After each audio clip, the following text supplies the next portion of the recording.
truthful. You, the officer, also has a responsibility, right? Oh, he can't hold on much longer. That's right. From the beginning to the end, Blake didn't stop, unless he was killed. If he let it continue, it was estimated that in less than 2 minutes, Chris would be killed alive. Similarly, the moment this statement came out, the entire room was instantly shocked, although Soo-han did not explicitly say it out. But who could not hear it? This was a threat, a naked threat. In St. Quentin, in the first prison area, he dared to threaten the king of the first prison area in full view of everyone. Goodness, they had imagined Soo-han being as bold as possible. But no one had imagined that Soo-han would be so bold, threatening the first supervisory district's supervisor. Is he tired of living? This is the first supervisory district. As long as Harmony wanted to, he could even place Soo-han to death with one hand. How dare he? One by one, the prisoners' eyes widened, their faces filled with disbelief. The superintendent will be angry, right?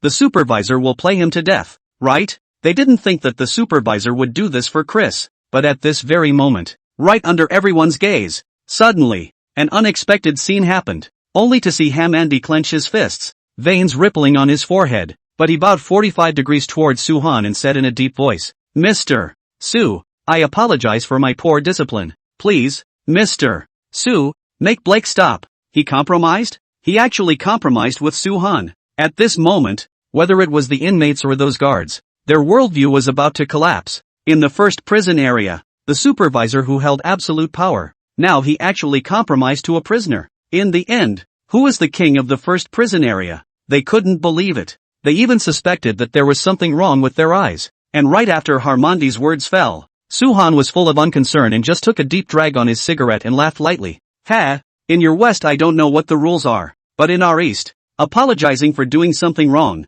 at the very least the attitude should be correct, right? He spoke very plainly, but it made everyone understand what he meant. Su-han, don't you go too far. The small captain of the prison guards who had been following Harmandi was anxious. He raised his gun, itching to shoot Su-han right now, but Harmandi took a deep breath, pressed the squad leader's gun down, and bowed down once again. Only this time, he bowed to 90 degrees. Mr. Su, does this seem sincere? Shocked. The entire room was shocked. Su-han, this Oriental man. Surprisingly, today, he suppressed the authority of the supervisor. And the superintendent he really compromised. My God, their worldviews were collapsing. In the next moment, they once again landed their gazes on Su-han. Sure enough, after the supervisor's sincere apology, Su-han nodded his head in satisfaction and let out a light laugh. He, Lord Supervisor is indeed worthy of admiration. Being able to bend and stretch is what makes a great man. Alright, Blake, stop. Right after Su-han's words fell,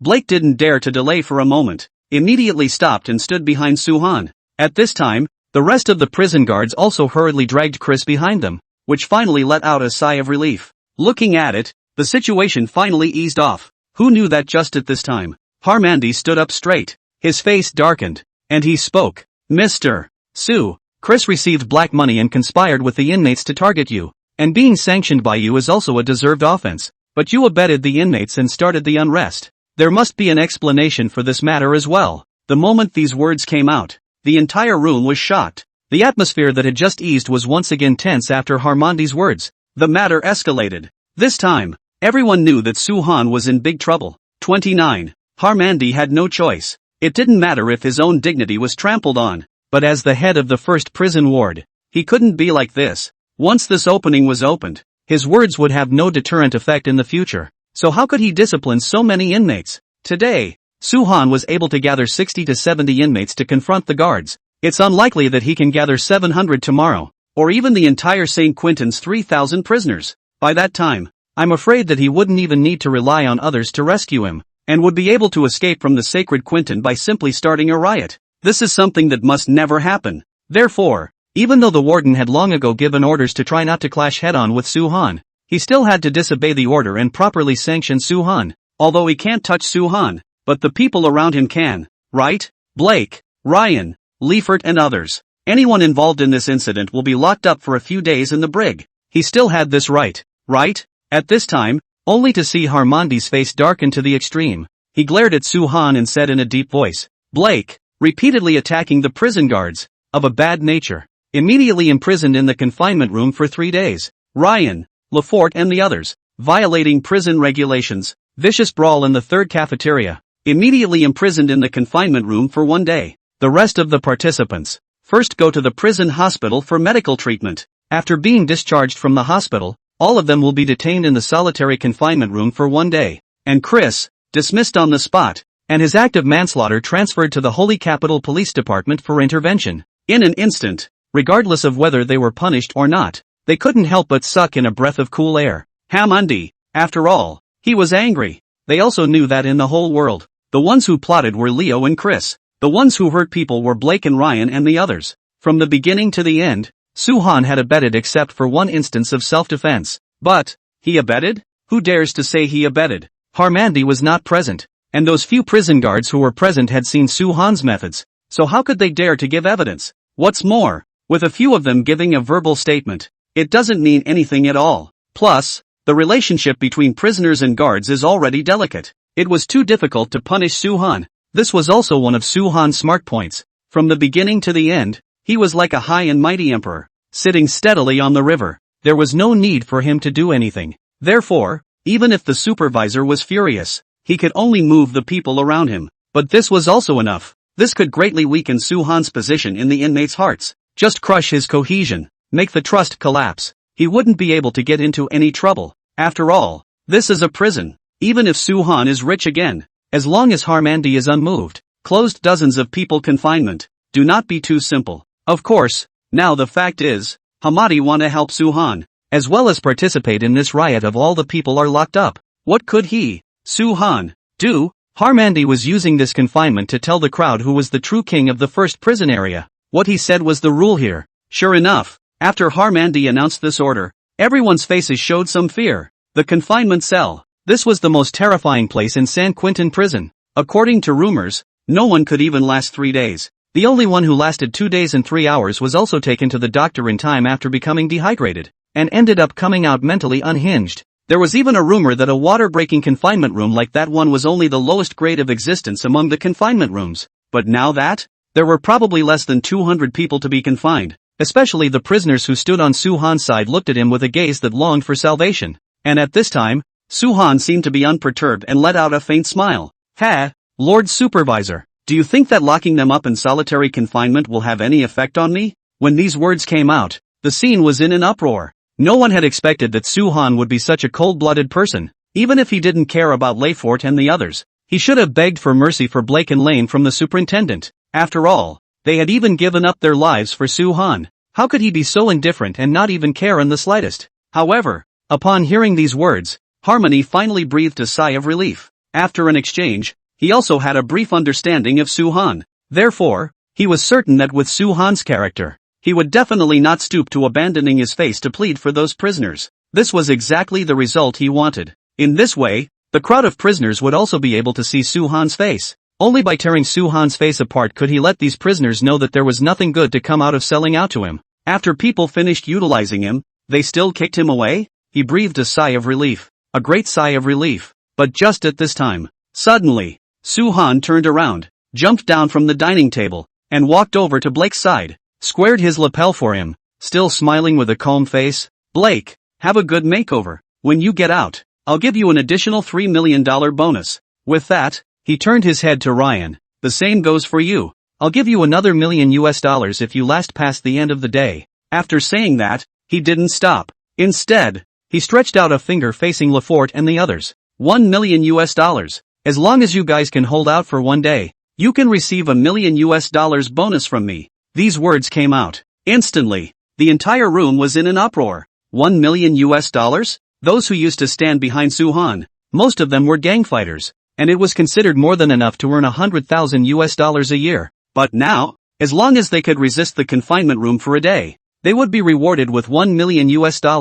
This simply shouldn't be too good, right? Originally, their faces were still surging towards loss. As a result, right after Soo-han's words fell, they were all excited. And some even wanted to hurry to the confinement room right now and then find Soo-han to claim the bonus. They were not the only ones. Those prisoners who had been watching from the sidelines had their eyes straightened. Among them, there were even people who regretted starting to slap themselves. If they had followed Soo-han and abused Rio's people, would they have been able to get $1 million reward themselves? At this moment, even Lawson, who had been calmly observing, had his eyes flickering. He was not too interested in money, but he was intensely interested in Soo-han. It was clearly a young conspiracy that the supervisor had come up with, wanting to cut down on Soo-han's status in the inmates' hearts. But Soo-han's 3 words not only dissolved this crisis of trust, but even increased the prisoners' belief in following Soo-han. Admire. At such a young age, to be able to remain unruffled in a crisis, this courage alone has to be admired. Money? For Soo-han is just a string of numbers. It's insignificant. But because of his actions today, he has gained a firm foothold in the first cell block. This Oriental man. Interesting. Lawson nodded silently, his heart filled with infinite emotions. I'm afraid that from today onwards, this man's prestige will exceed that of the supervisor, completely become the king of the first supervisory district at 30. At this moment, Hamandi's face was ironic. How could he not expect that he had managed to think of a way to disintegrate Soo-han's strength? But it was tantamount to personally gifting him a way to strengthen his cohesion. Merely locking up the confinement room for a day was rewarded with $1 million. Even though the confinement room had brought them drastic terror, they would persevere in the face of the tantalizing reward of $1 million. Why? Why does he easily defuse trouble whenever he can? It was as if he had personally offered a reward of $1 billion.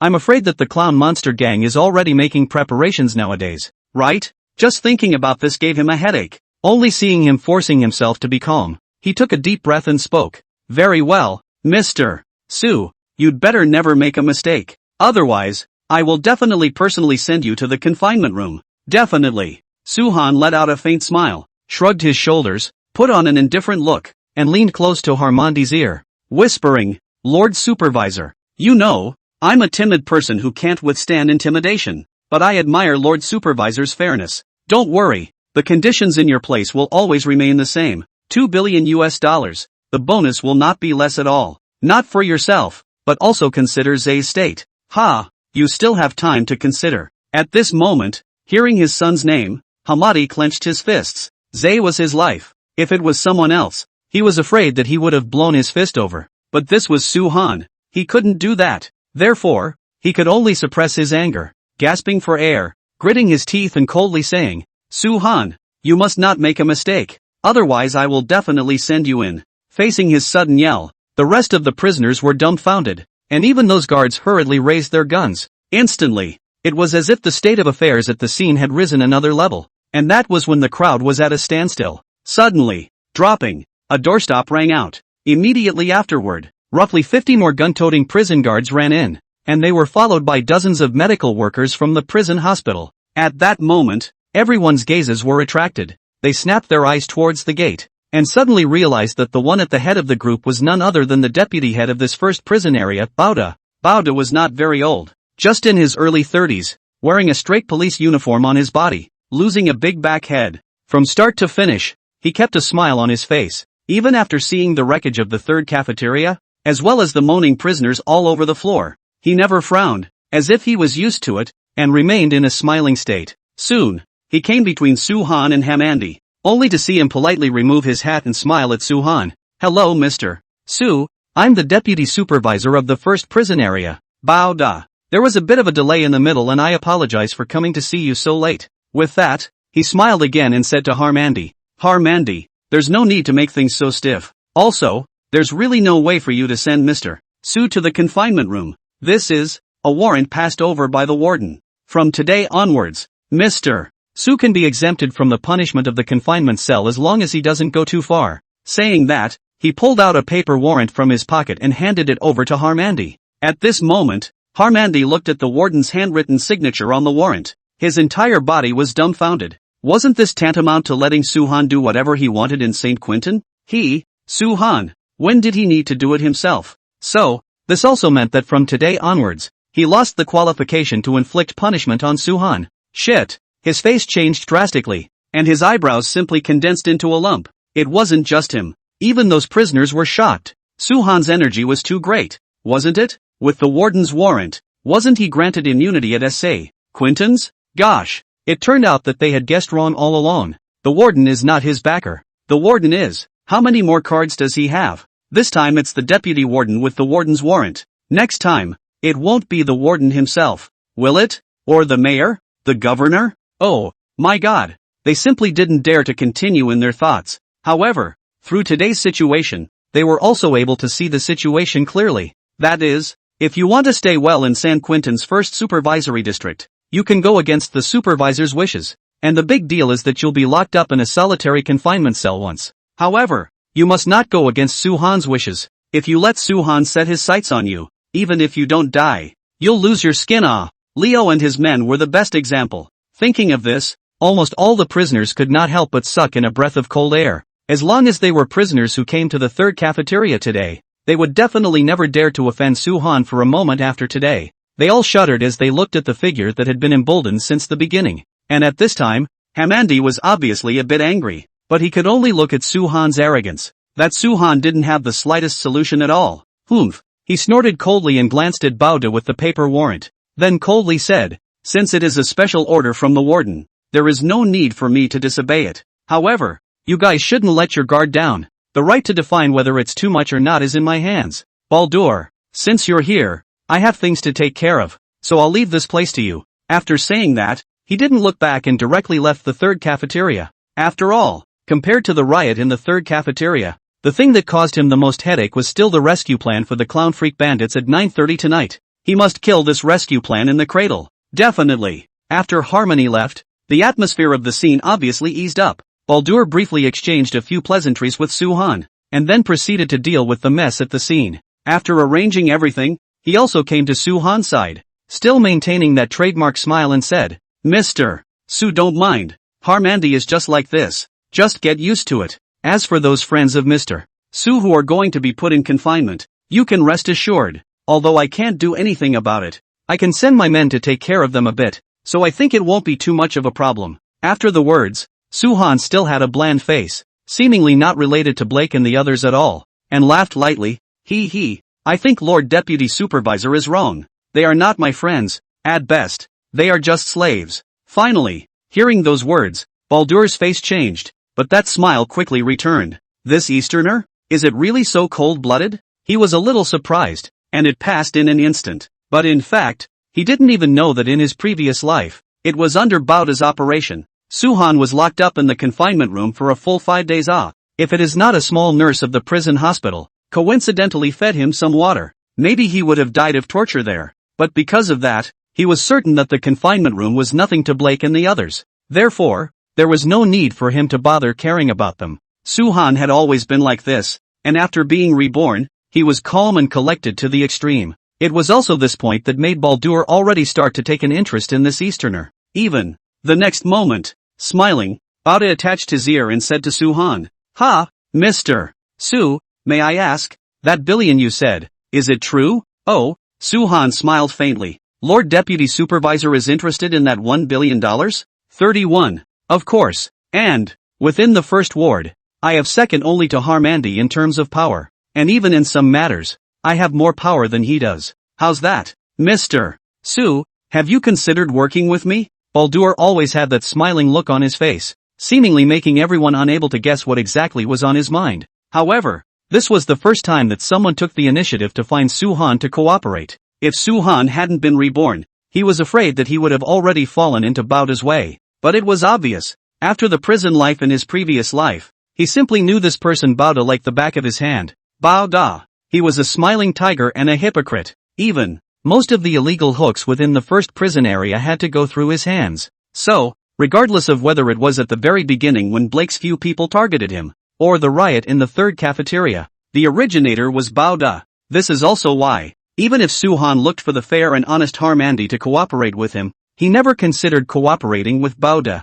This guy, most likely, had long colluded with the person behind the scenes who had harmed Suhan. As long as Suhan cooperated with him, he would not only fall into the land of doom, perhaps, he would also repeat the tragedy of his last life. It was highly likely that Bauda had already taken the money from the person behind the curtain and still wanted to knock a fortune on him. However, even if he already knew Bauda's behavior, Suhan was still calm. After all, revenge needed to be avenged, but he also needed to utilize all the currently available resources to get the maximum information. At this moment, only Suhan smiled bashfully and pulled out a cigarette from his pocket. Baldur also had the good sense to take out a lighter and personally lit the cigarette for Suhan. Suhan was unimpressed. How is it a cooperative method? Bauda lit a cigarette to himself, then smiled. "I think you know, Mr. Su, whether I'm in San Quentin or in the outside world, I have a wide range of relationships. Therefore, if I help Mr. Su, it would be the same as throwing away everything I have now. Changing my face in the future and giving up my current glamorous and beautiful life will have a great impact on me, both mentally and physically. Even I will have to give up my hometown." Hearing this, Suhan already understood what Baldur meant. He exhaled a mouthful of smoke, stopping Bauda from continuing. "Alright, I understand. You make a price." Baldur smiled faintly. I like to work with smart people. $2 billion, as long as Mr. Su can come up with that amount. I guarantee that I'll get you out before you're executed. Of course, Mr. Su, you probably think that those people in the outside world will have a way to get you out, but I can honestly tell you that St. Quentin is definitely not as simple as it seems. Even, he didn't continue. Instead, his words changed and he laughed. I'm talking a bit too much. What I want to say is that if Mr. Su wants to get out safely, the only person he can rely on at the moment is me. But Mr. Su will still be here for another month. There's no rush. You have plenty of time to think about it. Even what? Su-han did not understand, but he knew that St. Quentin was indeed not simple, at least as far as he knew. There were definitely more than 300 actual prison guards here. Perhaps this was something Baldur had deliberately said in order to get Su-han interested. However, these were not things he should consider right now. He didn't even think about it and directly said, "No need to consider. I agree. It's only $2 billion. It's not like it's a big amount of money. As long as I go out, it will immediately reach your account. And I can guarantee that the money is absolutely clean." When these words fell, Baldur were all a little surprised. He knew that Su-han was a straightforward person, but he had never imagined that Su-han would be so quick to agree directly without even thinking about it. $2 billion. Not a big cabbage. Su-han didn't even blink when he agreed. Is this the second son of the Su clan? Oh, seeing Su-han so quick, Baldur smiled even more happily. Good. Mr. Su is refreshing. However, I also need to know whether Mr. Su has the capital to pay this $2 billion or not, right? As far as I know, you don't have a lot of assets under your name. It's only $1 billion or so full, including real estate, equity and such. Since this is a cooperation, we should at least have some sincerity, right? Here it comes. As expected, it was just as Su-han had guessed. Baldur should be poking around for the person behind the curtain, right? His assets were extremely hidden, probably as much as $100 billion US, but this was something that no one could find out. It was probably because the person behind the curtain was in a hurry. That's why Baldur came to spy. Since you want to pry, why can't I tell you? Fishing also needs bait. At this time, Su-han let out a faint smile. I certainly have some private money. Southeast Asia has a small company of mine, doing a little business, and after the assets are consolidated, it's probably worth more than $2 billion.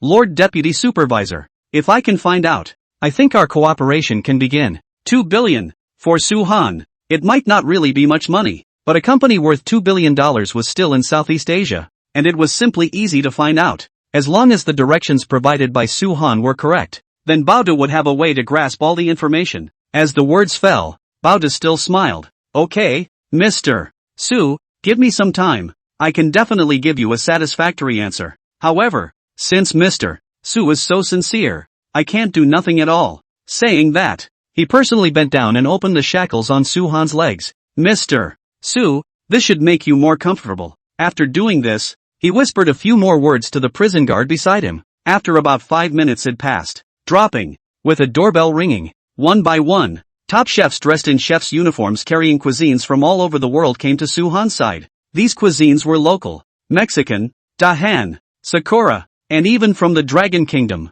10 or so chefs, each carrying a cuisine from their country, came to Su-han's side, and then placed those cuisines on Su-han's table. At this moment, the group of prisoners who were still helping to clean up the scene's mess, all stopped their hands and stared with wide eyes as an aroma whisked by, almost making them salivate with gluttony. Shit, was this the king of the first prison area? Even his simple breakfast was served by a dozen of cooks from all over the world? No, this was simply an emperor-like life for him. Nope, it was a life like a god. The group of prisoners couldn't think of any more adjectives. They are also hungry. Even if they are hungry, do they want to watch Su-han savor the world's version of the full banquet? This is simply torture. Although this was the case, they dared not speak out in anger. At this time, Baldur still maintained the same gentlemanly appearance, smiled and said, Mr. Su, your VIP is still being processed, so I'll be a little aggrieved for the next few days. However, I guarantee that before your VIP is done, every meal you have will be at this level.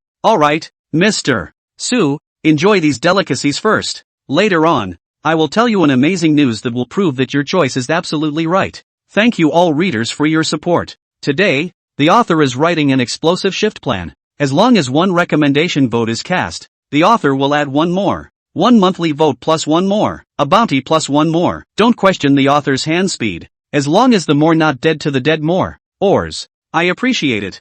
32. As Baldur's words fell, Su-han did not move, and was even somewhat disdainful. Amazing news? Everything Baldur revealed now was absolutely untrustworthy. And even if any of it was true, it would still be half true. How was he not testing Su-han again? Therefore, with an indifferent look, Su-han directly extinguished his cigarette and prepared to eat. Seeing this, Baldur Shallow frowned a bit and smiled. Don't worry, Mr. Su, the information I provide you will definitely satisfy you. However, it may take a bit later to tell you. After saying that, Bao directly brought over the dinner plate in the hands of that dragon country chef by hand, only to see him lifting up the cover of the dinner plate. He smiled and placed the delicacy on the table in front of Su-han. Ha, Mr. Su, I'm sure you've been out of the country for so long, you should also miss the cuisine of your hometown, right? This Peking roast duck may not be as authentic as Kwanjud, but it's definitely famous throughout the rice. This is the cooking master I wasted a lot of effort to specially invite for Mr.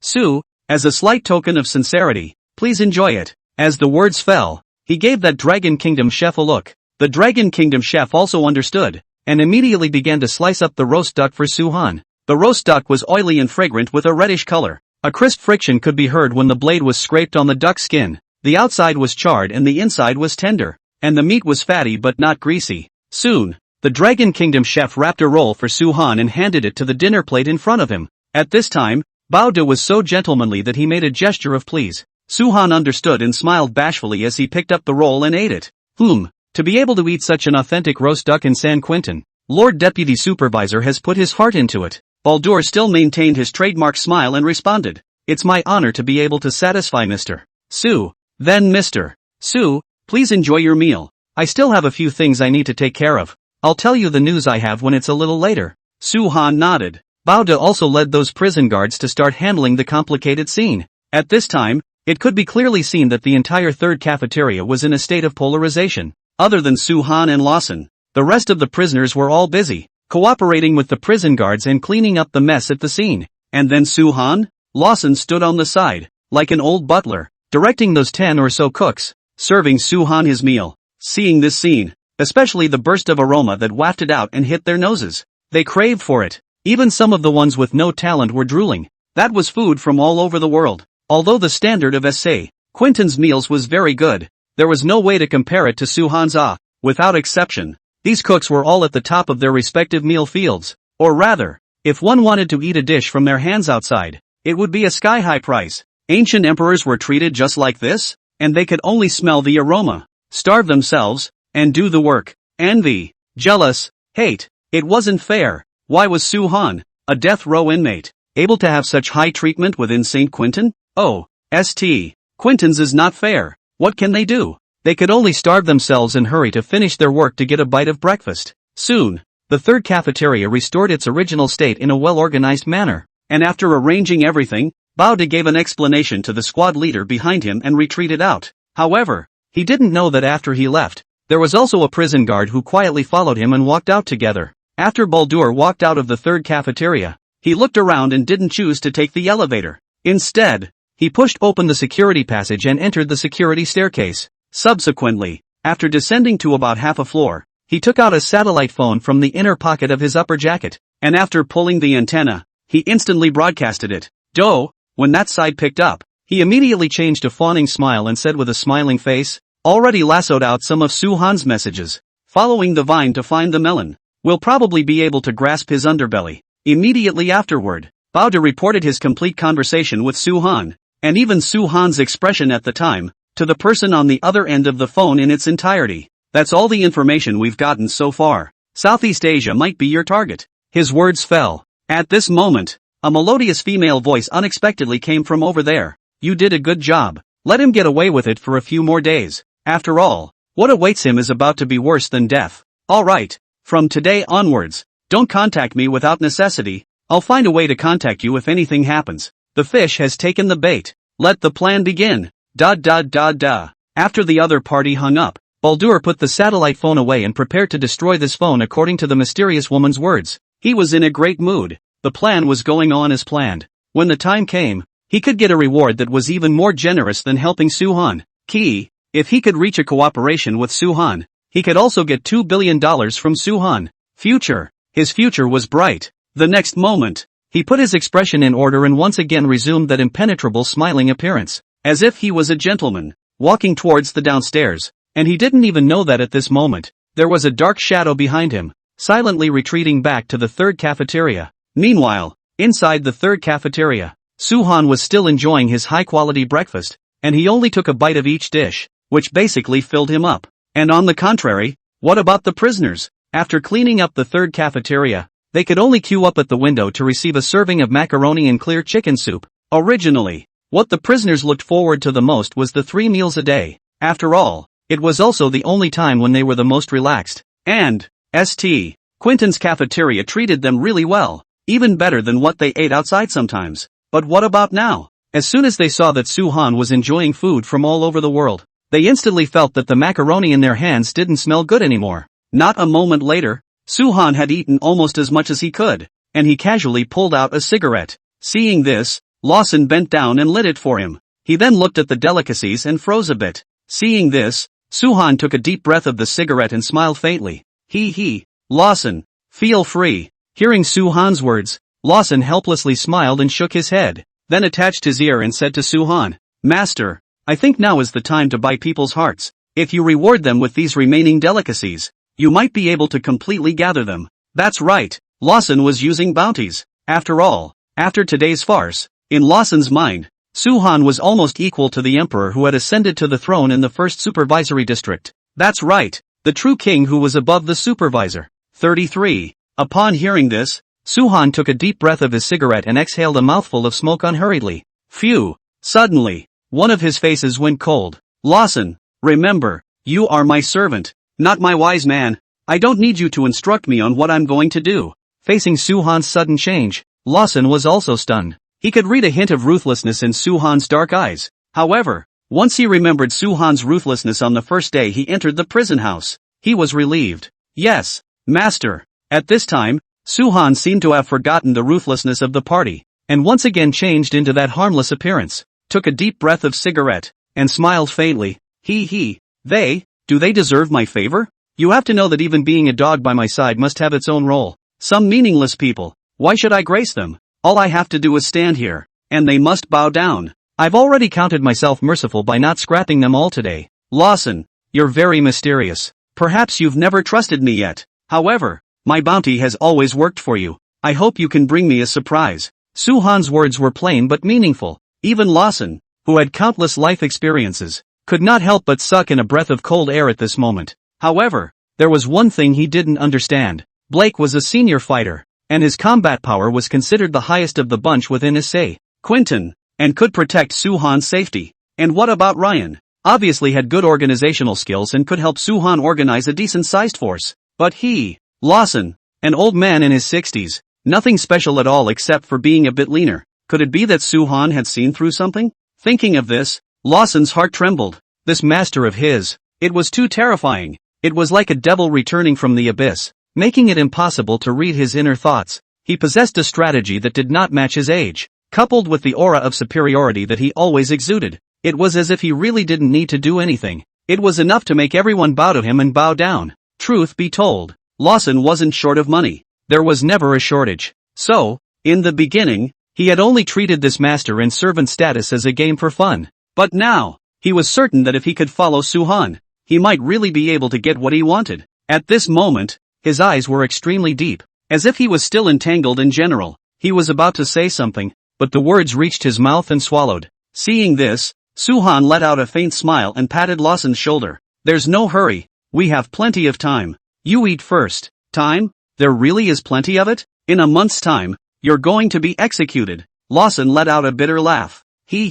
Hopefully there's plenty of time. With Su-han's agreement, he also began to enjoy the food. At this time, an envious gaze all looked towards Lawson. See, that was the benefit that could be gained by following Su-han. It was said that it was hard to be a dog, but what's so bad about being a dog? This kind of treatment. I'm afraid that the 2 supervisors of the first supervisory district couldn't even get it. Baldur doesn't know, but Hamadi certainly doesn't have this kind of treatment. They were envious. They couldn't wait to come to Su-han's side right now and kneel down to lick this freshly adult Oriental. However, they couldn't do it. Su-han's aura was simply too strong, especially after seeing Su-han's ruthless methods. They didn't dare to approach this devil. There was no way out. They could only drool with envy while eating chaff. It was simply difficult to the extreme. Not long after, Lawson finished his breakfast. At this time, a small captain of the prison guards trotted to Su-han's side and said to Su-han with a fawning face, Mr. Su, the deputy head of the prison district has a bit of other things to deal with,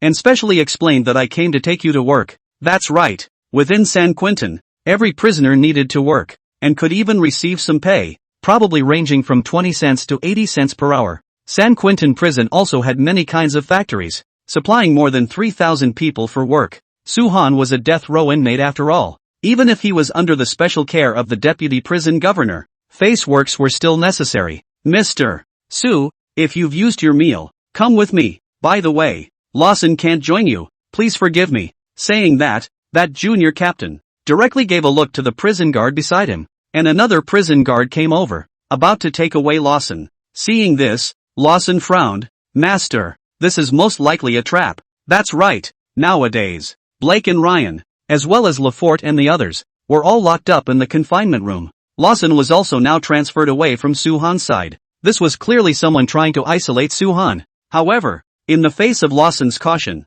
Soo-han only patted Lawson's shoulder, then smiled lightly and said, "It's fine, I'm so timid and disciplined. I think the deputy supervisor will not make things difficult for me." Alright, there was no way. Soo-han had said so. Lawson could only follow that prison guard and leave. As for Soo-han, he also followed the junior captain and left the third cafeteria. At the same time, the outside world, and explosive news had begun to sensationalize the entire network. That's right, that clown freak band, which had been spurned by the police community in the United States of America and nailed them to the pillar of shame, had actually sent out a second announcement letter. Greetings, Honorable Federal Police. We have tentatively set the rescue time at 9:30 p.m. sharp. However, a simple rescue would be too boring. So, after a discussion within the Clown Pirates, we have decided to have a public performance of the rescue process tonight at 8:30 p.m. at the Los Angeles Elephant and Castle Theater. We'll choose a webcast with a live stream. We'll be performing the rescue both live on the internet and in person.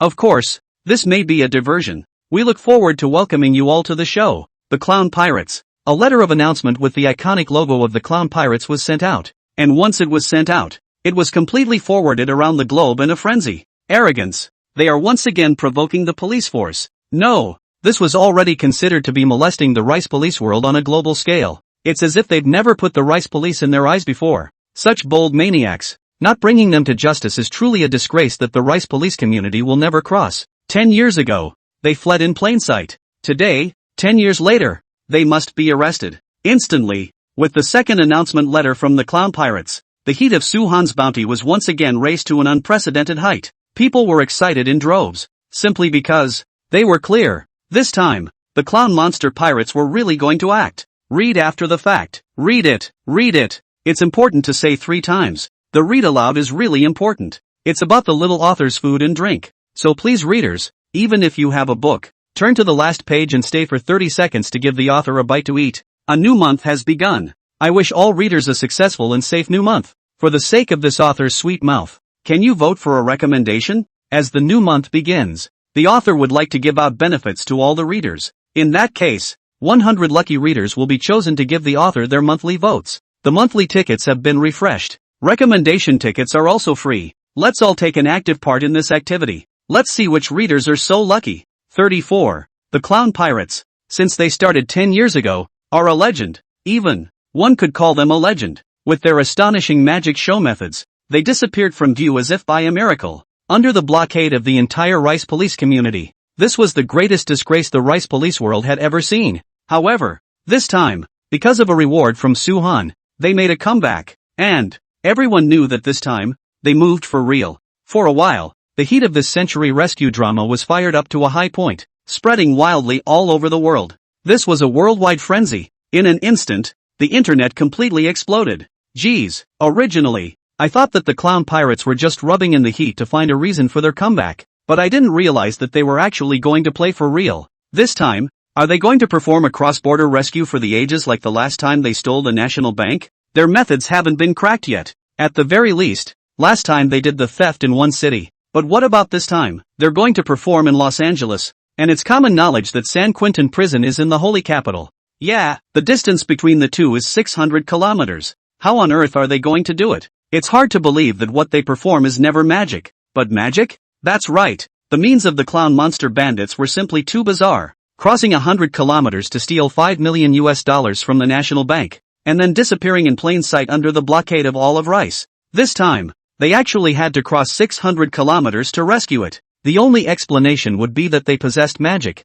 right? The heat climbed on the internet. It was now 8:30 in the morning, 12 hours before the time of their performance. Almost everyone around the world who was paying attention to this matter was looking forward to it. They were looking forward to the magical performance of the clown pirates. Even more so, they were looking forward to whether Su-han could be rescued or not. It was no exaggeration to say that at this very moment, the eyes of almost the entire world were all gathered at one point. It was clear in their hearts that the real show was about to begin. Meanwhile, St. Quentin, the first prison area. Su-han walked out of the third cafeteria under the leadership of that squad leader known as Mikhail. He was almost more special than everyone else. Basically, after eating breakfast, all prisoners needed to head to the various factories under the guard of heavily armed guards to start their day's work. And Su-han? He held absolute privileges. Not only did he have a specialized squad leader to lead the way, but he also directly boarded the special passage that only the prison guards could use. Very quickly, they came out of the cafeteria building. A Lincoln sedan stopped in front of them.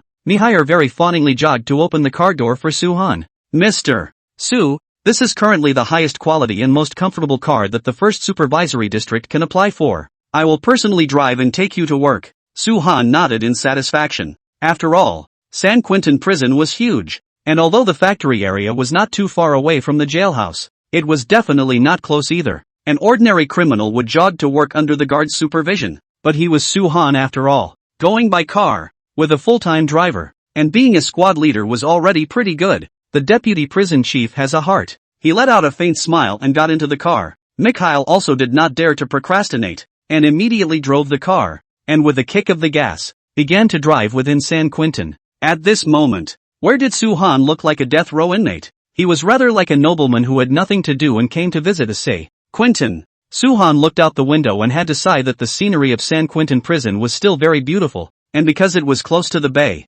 through the high walls, there were still channels of sea breeze blowing. Comfortable. If it is not because of being falsely accused of coming in, he is even a little skeptical. Is this place a scenic park in California or not? Just like this, one person and one car cozy driving on the main road of San Quentin, ushered in a look of envy. Not a moment later, the front began to get crowded. There was a group of silhouettes, trotting towards the direction of the factory area in a well-organized manner. When the prison guard at the head saw this one car, he immediately blew the whistle in front of him and shouted out, "Form two lines. Stand left and right. Make way for Mr. Su." That's right. Almost all of the prison guards in the first prison area already knew that this automobile was basically the future driver of Su-han. Therefore, in order not to block Su-han's path, they had the sense to give orders for the prisoners in the way to hurriedly make way. Instantly, only to see a single panting prisoner separate from left to right, as if they had transformed into a welcoming queue, watching the automobile that Su-han was traveling in pass by.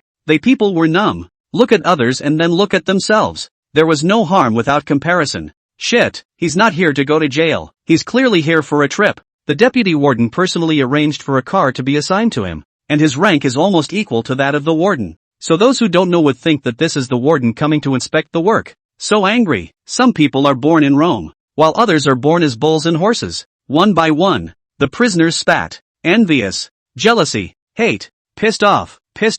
You're in jail and you're feeling superior. Shit, it's not fair. If the prison doesn't give me a car, I'm quitting. A Han man was indignant. His face full of horizontal meat was trembling with anger. The next moment, the prison guards saw that Su-han's car had already driven by, and immediately shouted, "Hurry! All roll over and line up." Okay. That big man immediately changed his expression, smiling like a flower, fawningly followed up. Soon, Su-han and his duo drove into the factory area. He suddenly realized, it was a large area where many various factories were situated, and was the main source of income generation for San Quentin prison. There were textile industries, handicrafts, mining industries, and even gardening industries, fisheries, civil engineering, farms, orchards, and so on. And it was heavily guarded, with 4 exorbitant sentry towers, each staffed by 4 prison guards with unknown equipment. By entering the factory area alone, they entered at the very least 4 heavily guarded gates.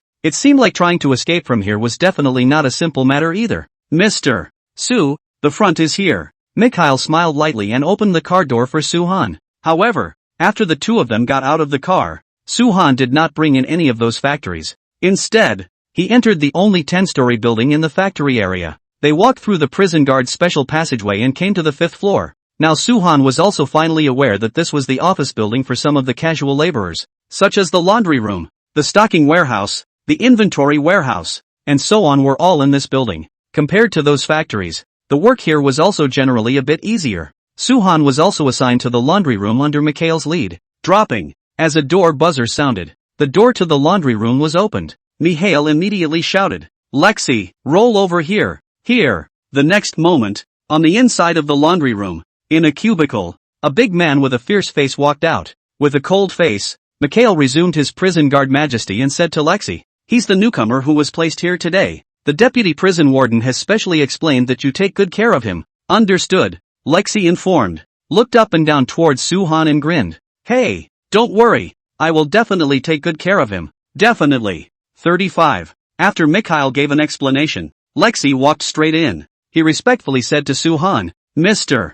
Su, you basically don't need to do the work here. Just rest in that cubicle. If there's anything, you press this electric bell in front of the door, and a prison guard will come out from the duty room to communicate with you. I still have some things to do, so I'll leave first, and I'll come back to pick you up when lunch arrives." Suhan nodded. After obtaining Suhan's authorization, only then did he take out his access control, open the door to the laundry room, and walk out. After Mikhail left, Suhan was also very relaxed as he walked towards that compartment inside. Without the shackles of handcuffs and leg irons, it did make him a lot more comfortable. At this time, he could see that Lexi was not sure what he was talking to the prisoners who were working. He could just make out that their gazes were basically scanning over Suhan. Regarding this, Suhan was already used to it. After all, from the day he announced the bounty, he had been in the limelight. In this world, there were those who wanted to save him and likewise those who wanted to kill him. So, he was also considered to be a louse who was not afraid of itching, and without caring about anyone's eyes,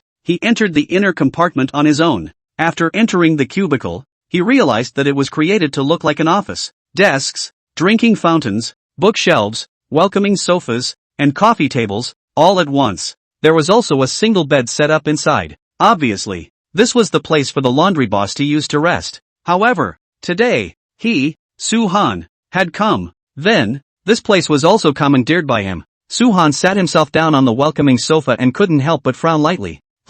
It's much harder than the couch at the superintendent's place. Before his words fell, it started to get noisy outside. The next moment, under Lexi's leadership, dozens of laundry workers immediately surrounded this cubicle. Seeing this, Suhan didn't care and took out a cigarette from his pocket at his own leisure.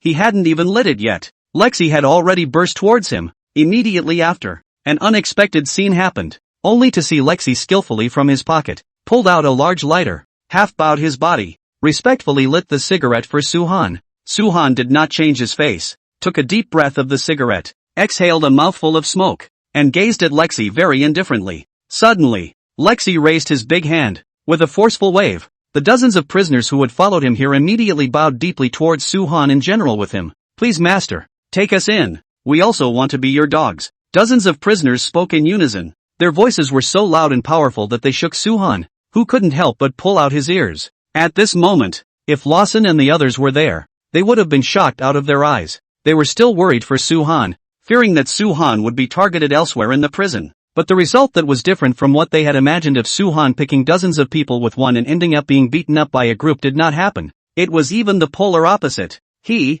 Suhan, hadn't even said anything, but had actually attracted so many people wanting to become Suhan's dog. Suhan spared a glance. Sure enough, there were also gang members among them, only they didn't participate in that targeting battle in the cafeteria. "Please, master, we really want to be your dogs." Within the laundry room, Lexi had absolute power of speech, similar to a jailer in general. Therefore, he represented all the inmates and pleaded with a serious expression. However, they did not receive a response. Therefore, they were also very apprehensive. Just kidding, going against Suhan? Although they had the advantage of numbers, they might really be able to get that $5 million bonus by targeting Suhan, but they had the life to take it. Do they really have the life to spend? Leo is dead. That's right. It was the Black Shark Gang's talking head who had openly clamored with Suhan, who had his limbs wasted by Suhan's dog, and finally died under Chris's gun. They didn't think it was an accident. Perhaps, this was originally Suhan's way of removing Rio completely under false pretenses. Who is Leo? He was one of the top gang leaders in the first prison area. Even he died in the hands of the demon in front of him. How would they dare to offend Suhan? Moreover, what was so humiliating about being a dog? Perhaps it was true to say that it was hard to raise one's head when one was someone else's dog, but as long as they could be Suhan's dog, It meant that they could eat and drink until Suhan left the sacred quintessence. It wasn't that they were spineless. Rather, it was that they couldn't put up a fight even if they put up a hard fight. They were all short-term prisoners who would soon be able to get out, so they couldn't really beat someone to death inside the prison, could they? Therefore, the best opportunity left for them now was to hug the thigh of Suhan. Nowadays, Suhan's reputation hadn't been completely spread throughout the first prison area under Harmondi's blockade, so if they could seize the opportunity to be the first batch of people to defect, even if Suhan was ruthless, he would definitely treat them better, right? Originally, some of them didn't want to be such a loser as a dog, but the moment they saw Suhan, they were completely convinced. This teenager who had just reached adulthood, his aura was simply too powerful. Even if he only needed to sit there and do nothing, it was as if he was a superior, suppressing them to the point where they couldn't even look at him directly for a moment. The crowd was apprehensive, waiting for Suhan's response. They could be said to be spending seconds like years. Finally, Suhan finished smoking a cigarette and snuffed it out before letting out a faint smile. He. Do you guys think you are qualified to come and be my dogs? Or rather, what makes you guys qualified to come and be my dogs? When Suhan had subdued the Blake trio, he had also used the word servant. Now, he was facing dozens of people, but he was actually directly addressing them as dogs. But it was also under the suppression of his powerful aura that even though these dozens of prisoners were being insulted in such a way, they still couldn't feel a trace of offense. When the dog. But it's not just about the people. That's being Suhan's dog. What's so bad about it? After accepting this, they had even begun to take pride in being Suhan's dog. But facing Suhan's inquiry, the crowd was dumbfounded.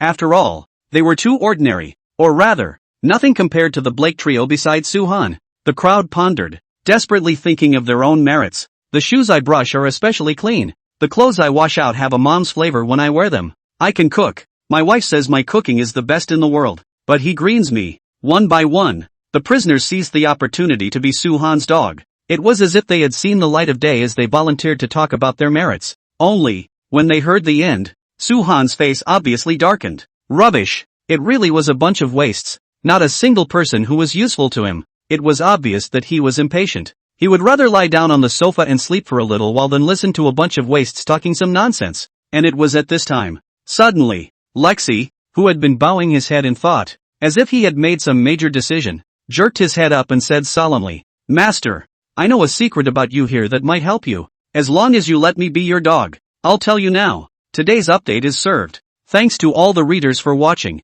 The rescue will open soon, so stay tuned. Kneel down and ask for a recommendation and a monthly ticket. Grateful. Ors. 36. Lexi's words fell. With apprehension, he looked at Suhan. Nowadays, the secret he held was his last chance to get a foothold in the prison. He had offended someone he shouldn't have. If he lost this chance, his life would be over. Obviously, what he said finally made Suhan raise a little interest. However, Suhan hated people threatening him the most in his life. He frowned shallowly. "I will only allow you to say such words in front of me once. I hope you can reorganize your words." At those words, Lexi was confused. However, a moment later, he seemed to understand Suhan's meaning and hurriedly waved his hand in fear. "Mr. Su, I absolutely have no intention of threatening you. I just want to seek refuge." "Forget it. I'll tell you the secrets I hold now. And if so secrets are helpful to you, I no longer wish to be your dog, but only ask you to shelter me once." He was wise. Instead of choosing to bargain, he minimized his posture. As the words fell, Suhan once again reverted to that harmless look and made a pleased gesture, signaling Lexi to continue. Seeing this, Lexi finally let out a sigh of relief. Then, he didn't tell this secret at the first time, but first held back his left and right, locked the door of the compartment, and only after making sure that there wouldn't be a second person here to hear it other than Suhan, did he then come to Suhan's side, wiped the cold sweat from his forehead, and opened his mouth to say, "Mr. Su, the thing is like this. You should know that after you came to St. Quentin's prison, there was a mysterious person who issued a special reward for you. The original words of this bounty were, as long as you can be targeted, even if you are only punched, you can get $5 million US. Hearing this, Suhan narrowed his eyes. "Stop. If you keep saying this nonsense, then there's no need to say anymore." Lexi was stunned. Obviously, Suhan still had that harmless look, but why were his cold hairs standing on end? Devil. He was the devil. His aura was too strong, so strong that, with every word and action, he would give people the creeps. At this time, Lexi didn't dare to procrastinate, and while wiping the cold sweat from his forehead, he continued, "Mr.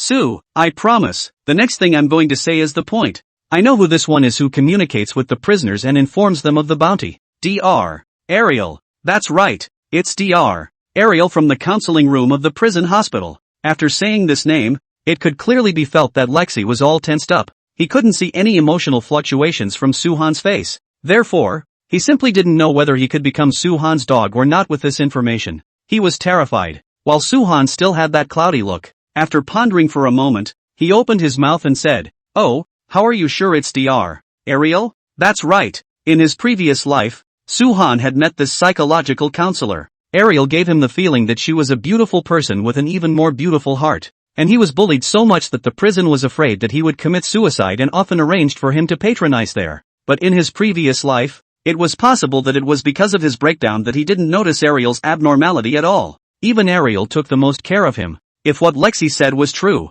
then things were really getting interesting. At this moment, with the first glimpse of the misty doorway, perhaps the truth was right in front of him? Therefore, he had to make sure that the news was true or not. Under Soo-han's inquiry, Lexi did not dare to procrastinate, and hurriedly and nervously returned. "Mr. Soo, I can guarantee it. I'm absolutely not wrong. You probably don't know. I was born with a nose that is more sensitive than others. No, I can't say it's sensitive anymore. Even a dog's nose is not as sharp as mine. When we accepted the other prisoner to post a bounty mission, I'm sure I smelled Dr. Ariel's unique scent on that prisoner. Of course, if you rely on the odor alone, it's absolutely not believable. But afterward, I purposely bribed the prison guards and investigated. That prisoner who brought the news, he had never been to the prison hospital. Therefore, it is absolutely impossible for him to contact Dr. Ariel, two completely unrelated people, and one of them is covered in the other's odor, and that odor is fresh. This can only mean that they had just met.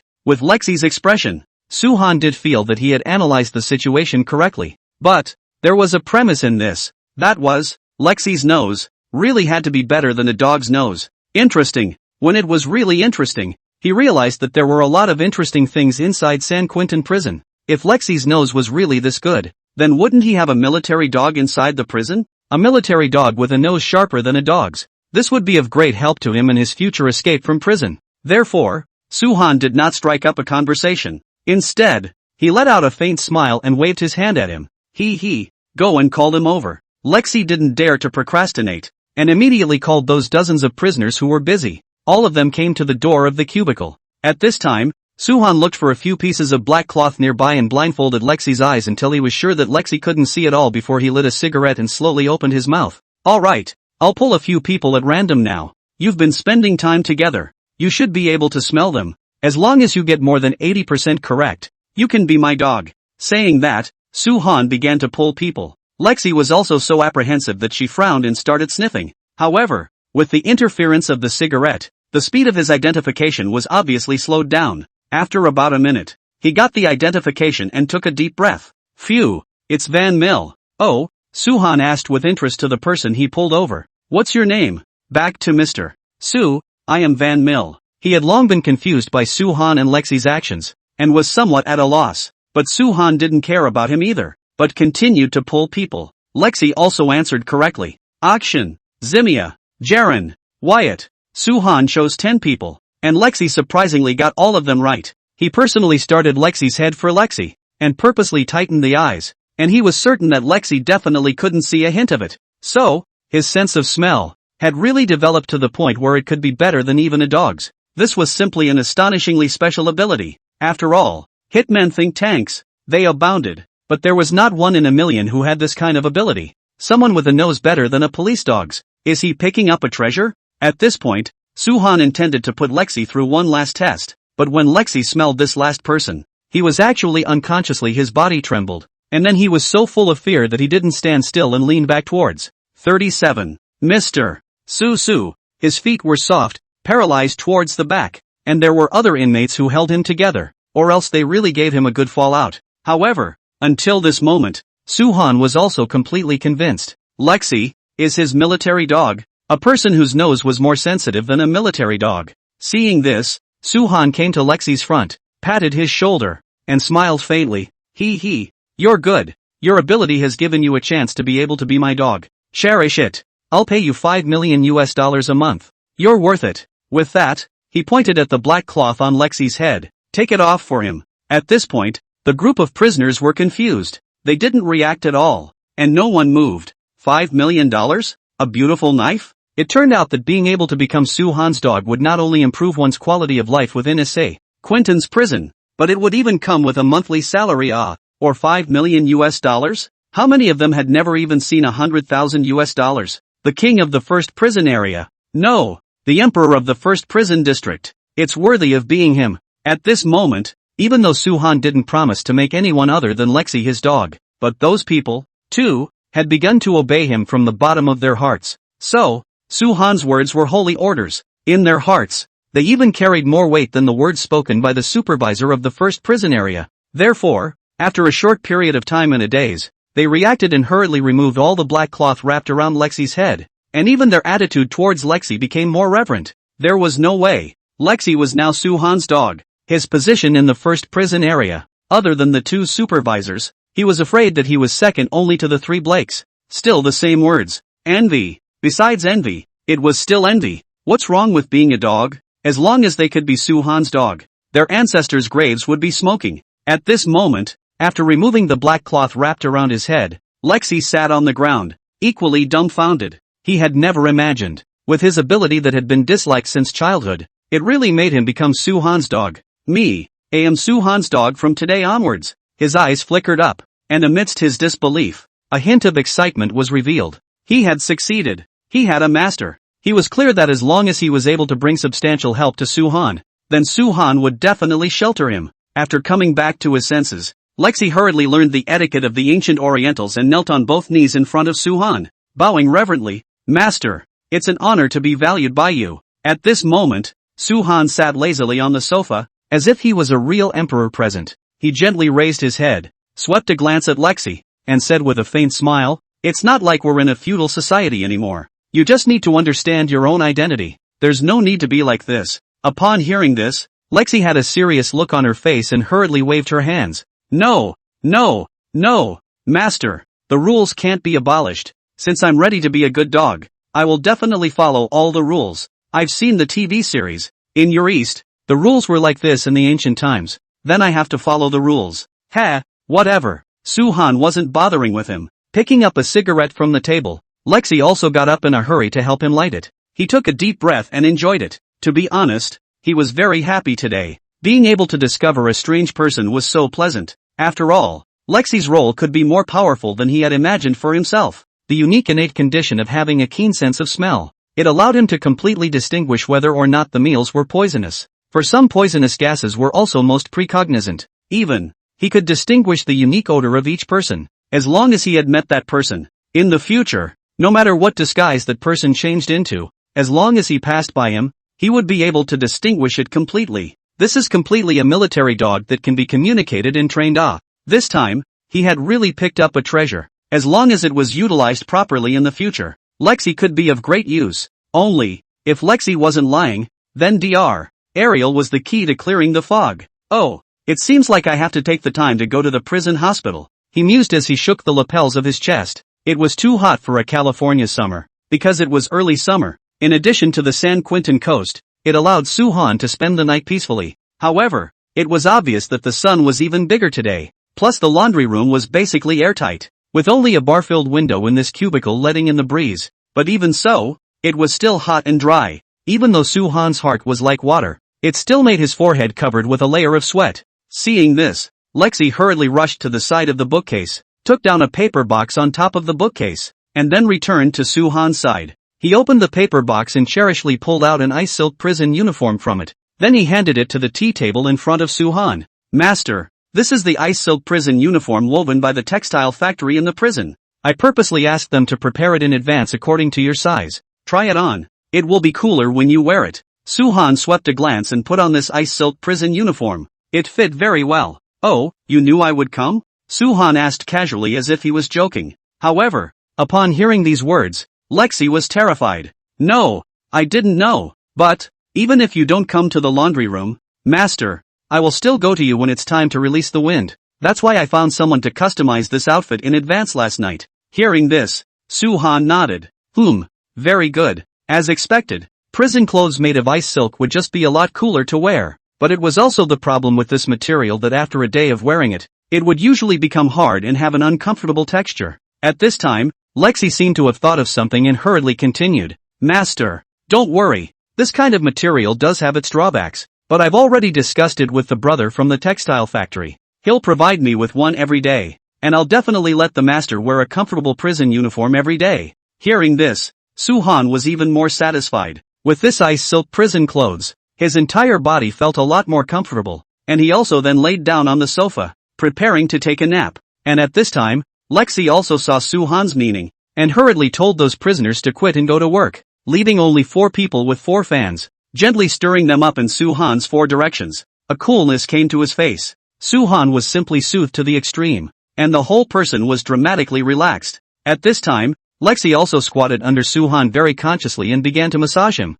Although the technique was rusty, the experience was still good. 4 people fanned and 1 person massaged. Suhan lay on the sofa to recuperate. If this was seen by someone, they would definitely be shocked. Now, it was no longer possible to call Suhan the emperor of the first prison area. His life was simply emperor-like. Cozy, refreshing. Finally, after an hour, he woke up. He sat up squarely and after lighting a cigarette, he looked towards Lexi, who was still unrelentingly tired, and let out a faint smile. All right, Lexi, tell us what kind of trouble you're in. At those words, Lexi was visibly stunned. Subsequently, he took a deep breath, as if he had broken through that psychological line of defense, and immediately got up, directly kneeling in front of Suhan. Master, I'm really desperate. I've caused a heavenly trouble. 38. At this moment, Lexi straightened her body, kneeling down in front of Suhan. It was as if he was trying to redress his grievances. With his head lowered,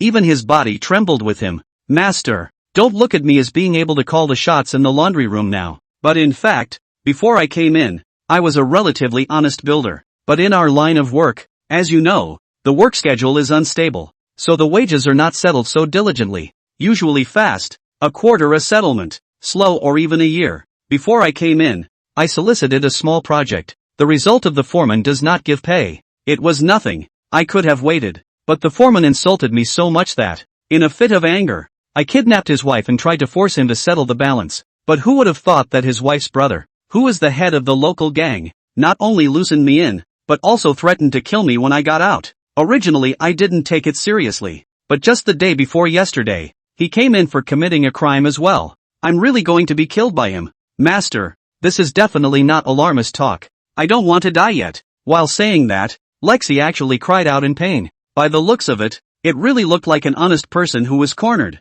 Seeing this, Suhan shallowly frowned for a moment, then raised a foot and kicked it directly towards him. Bang! A muffled sound was emitted, and Lexi was directly kicked to the ground. Rubbish! You remember, you are my dog. Even if you're honest, you have to pretend to be a mad dog for me. Even if you're going to be killed yourself, you'll still desperately tear off a piece of meat from the opposite side for me. Big man. Sniveling. What a fucking waste. In his life, Suhan despised men who cried and cried without moving. In his last life, even if he was repeatedly beaten up by others, he had never cried a single time. Seeing that Lexi was crying when he encountered such a small amount of trouble, he really hated to kick him to death. At this moment, the cubicle was silent. Those 4 prisoners who were fanning themselves were also scared by Suhan's cold kick and did not dare to move at all. Not knowing why, Suhan didn't seem to use much force to kick Lexi, but it made Lexi not get up for a long time. Suhan didn't care about him. He lit a cigarette and walked to the window, looking out of the window.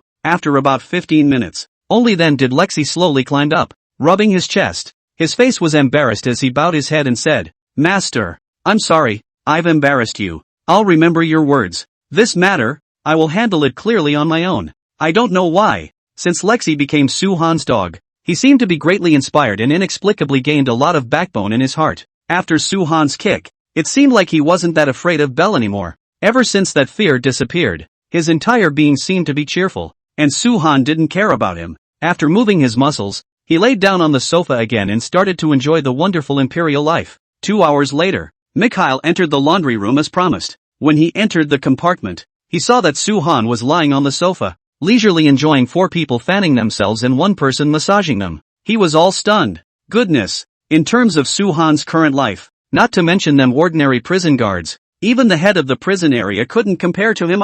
Who goes to jail and brings so many slaves to serve them? That is, he could be sure that Suhan was a death row inmate. Otherwise he really thought Suhan was here on vacation. That's not true. Even if he was on vacation, he wasn't as comfortable as him, was he? Mikhail sweated. But who let him be Suhan? Dang it. He gently knocked on the small door of the cubicle and smiled bitterly. Mr. Su, it didn't disturb you, did it? Upon hearing this, Suhan slightly raised his eyes and sat up from the sofa, stretching his back. Captain Mihail, is lunch coming up so soon? Mihail smiled and nodded. Yes, Mr. Su, I'll come pick you up now and take you to the cafeteria. The car is ready. We can go there anytime. Good. Suhan nodded, got up and was about to go out with Mikhail. However, before he left, he still symbolically patted Lexi's shoulder. Sure enough, Lexi took Suhan's pat on his shoulder as encouragement, and his eyes became firm. He clenched his fists tightly, feeling that his heart was filled with a bottom,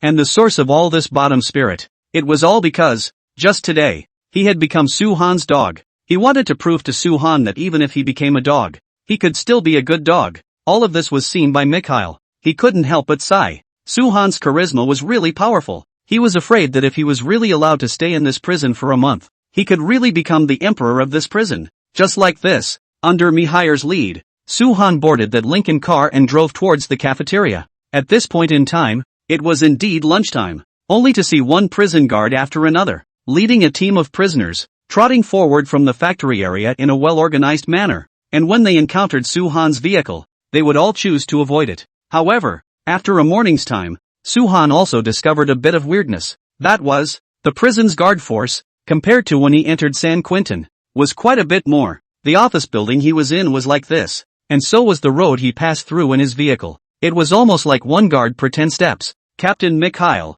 did something happen at the prison? Why are there so many guard posts for no reason? Mikhail gazed ahead, obviously froze for a moment, then as if hiding something, laughed. Ha ha ha, where is it? The guard level of San Quentin prison is the highest in the entire country. There have always been so many guards. Maybe you entered the prison too late yesterday and didn't notice? Never mind that, Mr. Su. Today at noon the deputy head of the prison has prepared an even more delicious delicacy for you. You're in for a treat. Obviously, Mihail was pulling away from the topic. Since this was the case, there was no need for Suhan to continue talking nonsense with him. He lit a cigarette to himself, took a deep drag, opened the car window, and his thoughts unfolded while enjoying the beautiful scenery of San Quentin. If he had never stayed in San Quentin, he was afraid that he would believe Mikhail's words. But don't forget, he had been humiliated for a month in St. Quentin. He was a reborn person, and he still knew the guarding force of St. Quentin like the back of his hand. Could it be that these guard forces were all centered around himself?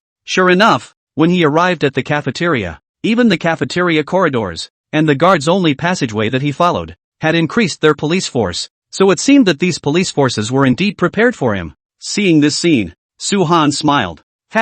In other words, is the outside world ready to start the operation? Come on, let's all get moving. If you can get me out of here, the $1 billion prize is yours. 39. Just like that, Suhan met up with Lawson in the third cafeteria. Under everyone's gaze, he continued to savor famous dishes from all over the world, not even having a single duplicate dish from breakfast, which was truly enviable to the extreme. After he finished his meal, Lawson followed suit. At this time, Mikhail arrived as expected and came to Suhan's side, saying extremely politely, Mr. Su, look at the time in the afternoon. Do you choose to go to the prison house to rest, or go over to the stadium to let off some steam? Within St. Quentin, normally, after lunch, it was also necessary to continue working, but after all, this was a prison where money came first. Therefore, some inmates who had the financial means were given the option to let off steam at the stadium in the afternoon. That is, to play basketball, tennis and other sports activities.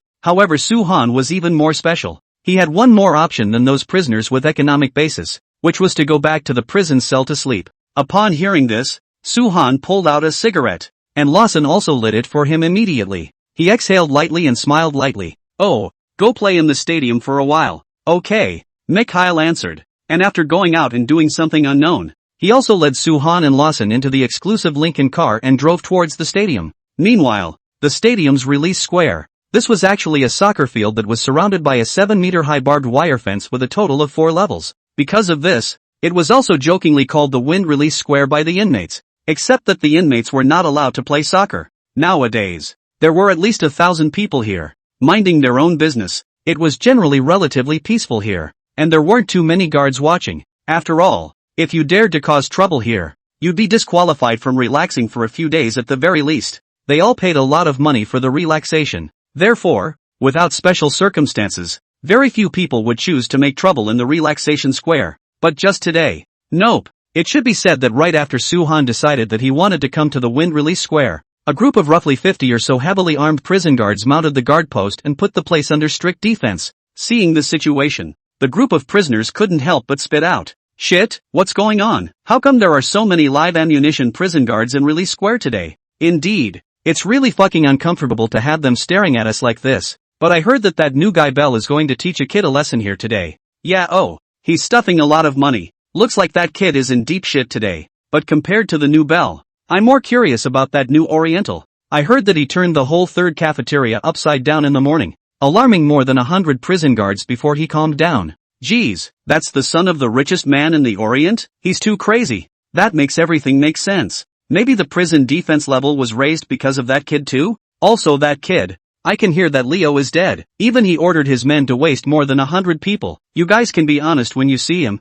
or else you'll easily draw fire. Hiss. Hearing this, the group of people couldn't help but suck in a breath of cool air. Was this Easterner so ruthless? Instantly, they became even more curious about Suhan. It was also at this time. Suddenly, a tuneful laughter came from the distance. At the head of the group was a big bald man who was bare-chested, displaying the tattoos on his body like a military medal. He was Bell, the boss of the Old K Gang of Sacred Capital. The Old K Gang carried out drug P transactions, and although it wasn't considered to be a big first-rate gang in Holy Capital, it wasn't even second-rate. But precisely because of his special channel, it allowed him to make a lot of money as well. With a lot of money, especially Bell, as the boss of the Old K Gang, he was honored by the gang members with the title King. This time, he was also caught in because of a mistake. But after his operation, he only needed to stay in San Quentin for half a year before he could go out in style again. Therefore, don't look at the fact that there were only 6 or 7 people in their group, but they were still laughing loudly and arrogantly, not putting others in their eyes at all. After all, this was a prison. It was a world that was more than ruthless, and the more they were like this, the less people would easily mess with them. At this moment, Bell took his little brother and walked purposefully to the soccer ball frame. Sure enough, there was a tall man there, as if he was waiting for them. Seeing this, Bell grinned. Ha. Good job, Lexi. I didn't think you'd have the guts to come. I thought you had such good people skills, and it's not like there's not a single person to help you. He looked Lexi up and down, then paused and continued. Well, getting back to the point, didn't I say that I'd let you live if you brought a broken hand here today and told the guards that you churned it off yourself? What, do you want me to do it myself? As the words fell, the 5 people behind Bell also mocked Lexi. They didn't even realize that today's Lexi was much different from yesterday. Already, at this time, Lexi was incomparably determined. He kept in mind what Suhan had said today. Even if he was about to be killed, he would still tear off a piece of flesh from the other party. Adhering to this belief, he took a deep breath and didn't give Bell any time to react at all, directly bursting in front of Bell, opening his big mouth and biting on Bell's ear. Ah! Bell instantly screamed miserably. F***CKU code. You're crazy. What the fuck are you all waiting for? Get this fucking idiot off of me now. Fuck you. At this moment, it could be clearly seen that Lexi's eyes were red, tightly biting Bell's ear. It seemed like he would not let go until he bit it off. Bang bang bang. Bell's minions were simply unable to move Lexi away from Bell. They could only smash Lexi punch by punch. However, even though Lexi's head was smashed and bleeding, he didn't even have the intention of spreading his mouth. Even his face had been smashed into a pig's head, and he didn't even spill his mouth. Aha! Ah! A miserable scream accompanied by shouts of curses came out, drawing a crowd of figures to gather this way. When people saw the mad Lexi, they couldn't help but suck in a breath of cool air. Hiss! Is Lexi crazy? What the fuck? Why is he acting like a mad dog? Look at him. He's trying to bite Bell's ear off. That's crazy. Why don't the guards come and take care of it? Indeed, even though this side was a mess, those live ammunition prison guards didn't even look at them. After all, their target was never Bell and the others. As long as this side didn't die, they wouldn't make a move at all. The crowd shuddered and their scalps went numb. Buzz rumble. Suddenly, a roar of an automobile engine came, drawing the attention of the crowd, and the highest specification Lincoln automobile was parked just outside the 4-tier iron fence. Ah! And at that moment, an equally miserable shriek came. Then, Lexi laughed maniacally and got up, the corners of his mouth stained with blood, just like a demon coming out of hell. His mouth full of blood. Extremely creepy. Bah! He spat out an ear from his mouth and shook his body, laughing maniacally. Ha ha ha ha ha. King? King? How the fuck do you deserve to be called king in the first cell block? Fuck you. At this moment, even though his body was in severe pain and his face looked like a pig's head, he was still laughing epileptically. Yes, it's fucking great. He had never felt so good as he did today. Was this the courage his master brought him? He really did it. From today onwards, he should be considered a qualified dog, right? While he was excitedly enjoying the fruits of his victory, he glanced slightly, and in his not-so-clear vision, a figure appeared. Master. Ha ha ha ha. Whether Bell was a king or not, he didn't know. But he was clear that the true king of the first prison district, coming. The plot has picked up speed, puppas. I'm sure you can tell. And soon the big prison heist will begin. Catch up on your reading. Be sure to catch up on your reading. I appreciate it. 40. At this moment, Mikhail nodded his head at the prison guards. One by one, the guards immediately saluted him respectfully, and then opened another layer of doors for him, until under his leadership, Suhan and his duo entered the release square. Nowadays, almost everyone's attention was on the side of the soccer stand. Therefore, except for Lexi who had been keeping an eye on the gate, few people noticed that Suhan and the others had entered the wind release plaza. The soccer rack side was surrounded by 3 layers. Mihail didn't care who was being beaten up over there. He just lightly swept a glance and frowned, then changed to a fawning smile and said to Suhan,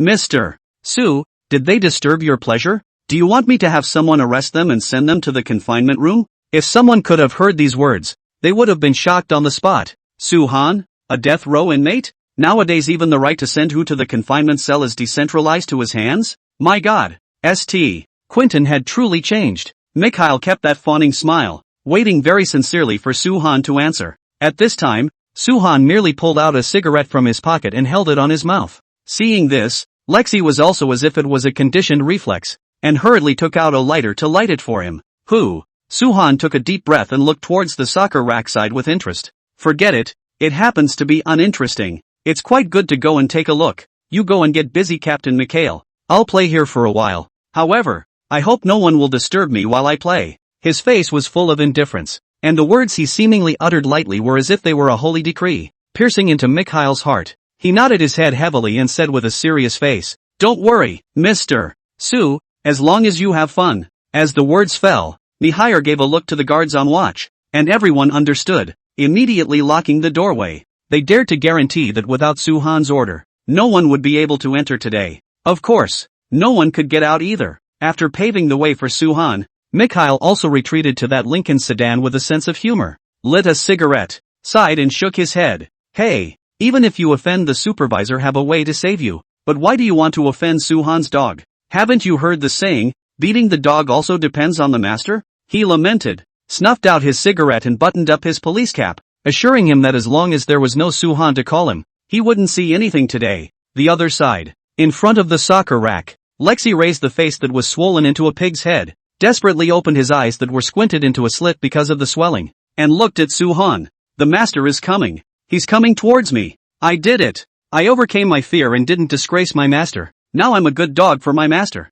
It was clear that he had been beaten up so badly that there was barely a good piece of ground left on his entire body, but it wasn't hard to see in his squinty eyes that he was excited. Thrilled even. Of course. Except for the fact that he looked at Suhan. All the gazes in the room were focused on him at the moment. The crowd only thought that he was in a daze. Taking advantage of this opening, Belle's little brother also reacted and hurriedly flew and kicked Lexi in the back. Well, Lexi let out a low groan and directly fell to the ground. Seeing that Lexi had already lost her ability to resist, those 5 minions of Belle also hurriedly stroked Belle up. At this time, only half of Belle's face was dyed red with blood, hideous to the extreme. He had one big hand covering his ear, and there was still hot blood oozing out from his fingers. Ah, F***CKU yards. What the fuck are you waiting for? Find my fucking ear, he yelled. In his perception, as long as the dropped organ was protected, it could still be attached. Of course, if he hadn't been bitten off his ear on a regular basis, who would have known that there was a high probability that it wouldn't pick up when it was completely bitten off?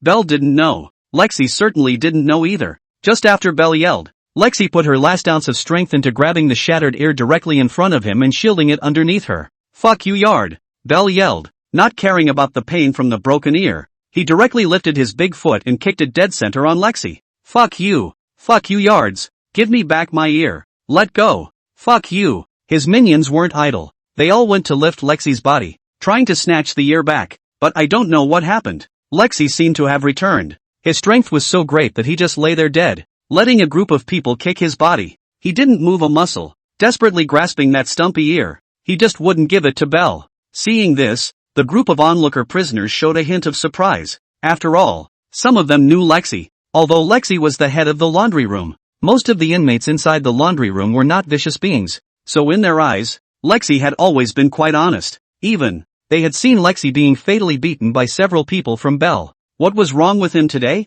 How did he dare to resist? Doesn't he know that if he offends Belle today, Belle can completely kill him without him realizing it? Just when the prisoners were surprised, Belle raised his hand and pointed at the soccer stand on the side and roared, "Lift him up and run him over. I don't believe he won't let go." That's right. Earlier, Lexi was on the ground, and as long as he was kowtowing to death, it would be hard for others to push him away. However, if 5 people made a move together and tugged on his limbs to lift him up, it would be much easier. Sure enough, with Belle pivoting, they lifted Lexi up with ease, and instantly slammed him towards the nearby soccer stand. How could a human head be hard against steel? The onlookers knew that with just one hit, the already bruised Lexi would surely lose consciousness. At that moment, several people carried Lexi and rushed towards the soccer stand with all their strength. Just as his head was about to collide with the soccer rack, suddenly, a majestic voice rang out from the crowd. "Stop!" Instantly, the men carrying Lexi stopped, staring at each other, somewhat at a loss for words.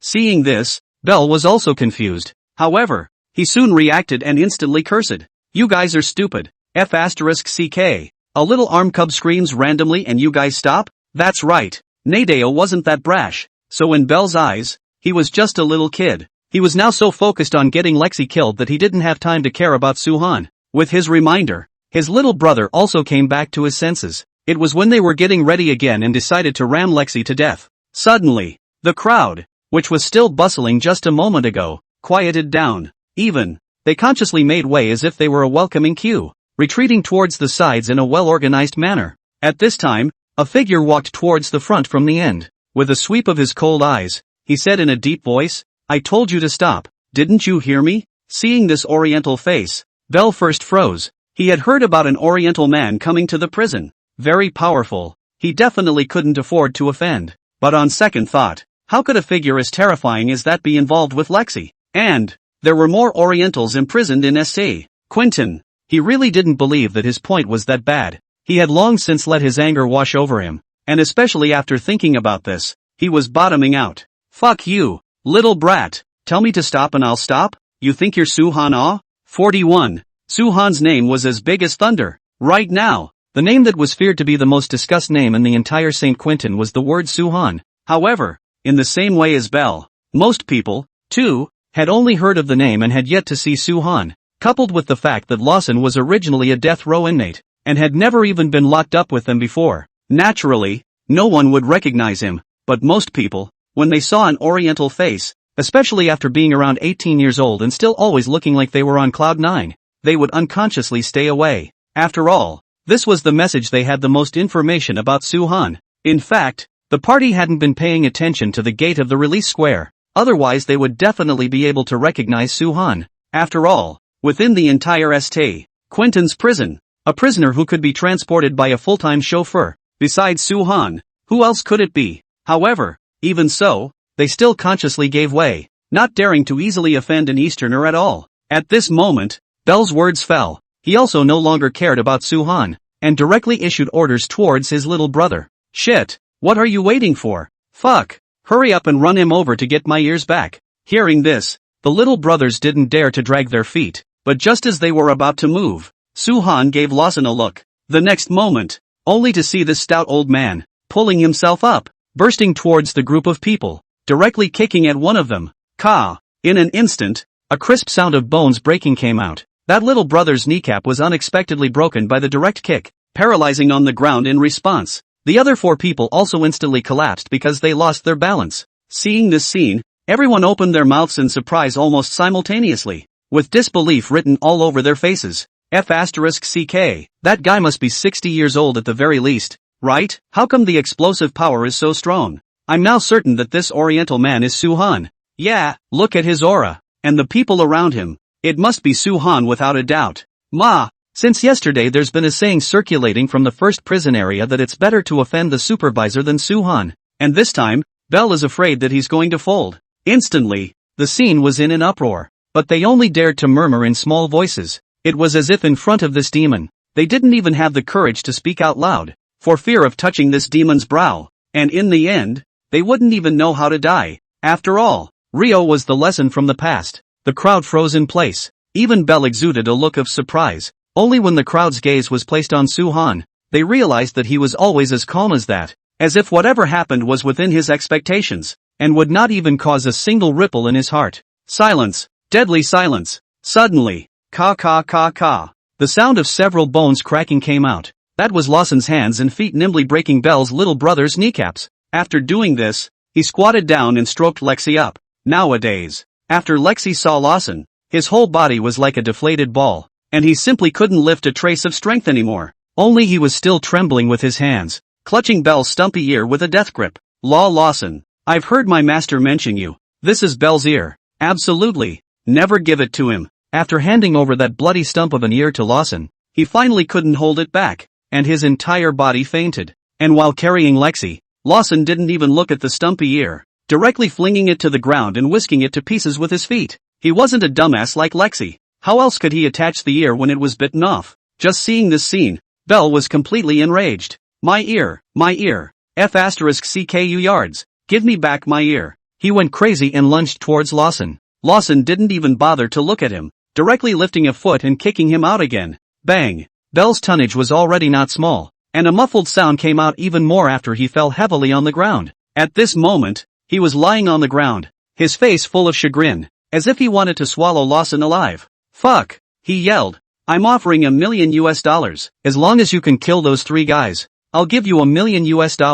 That's right. This was his impromptu idea after thinking about the incident with Suhan. Wasn't he, Suhan, able to offer a reward of $1 billion for others to save him? Then, I, Belle, can follow Suhan's example. Although I'm not as rich as Suhan, I can still afford $1 million. $1 million is not enough. Just $2 million. Kill those 3 guys for me? I have a way to make this an accident that won't affect your sentence at all. The moment these words came out, sure enough the whole room went quiet. Belle got up and laughed in what appeared to be a frenzy. Ha ha. 3 bastards. Don't you guys know? Having money allows you to do whatever you want in SA. Quintons. I have plenty of money. Today, I'll buy your lives with money. He thought that $1 million or $2 million for the lives of 3 people was simply too much. But just as he was emboldened to laugh epileptically, for some reason, he always felt that the prisoners around him were looking at him as if they were looking at fools.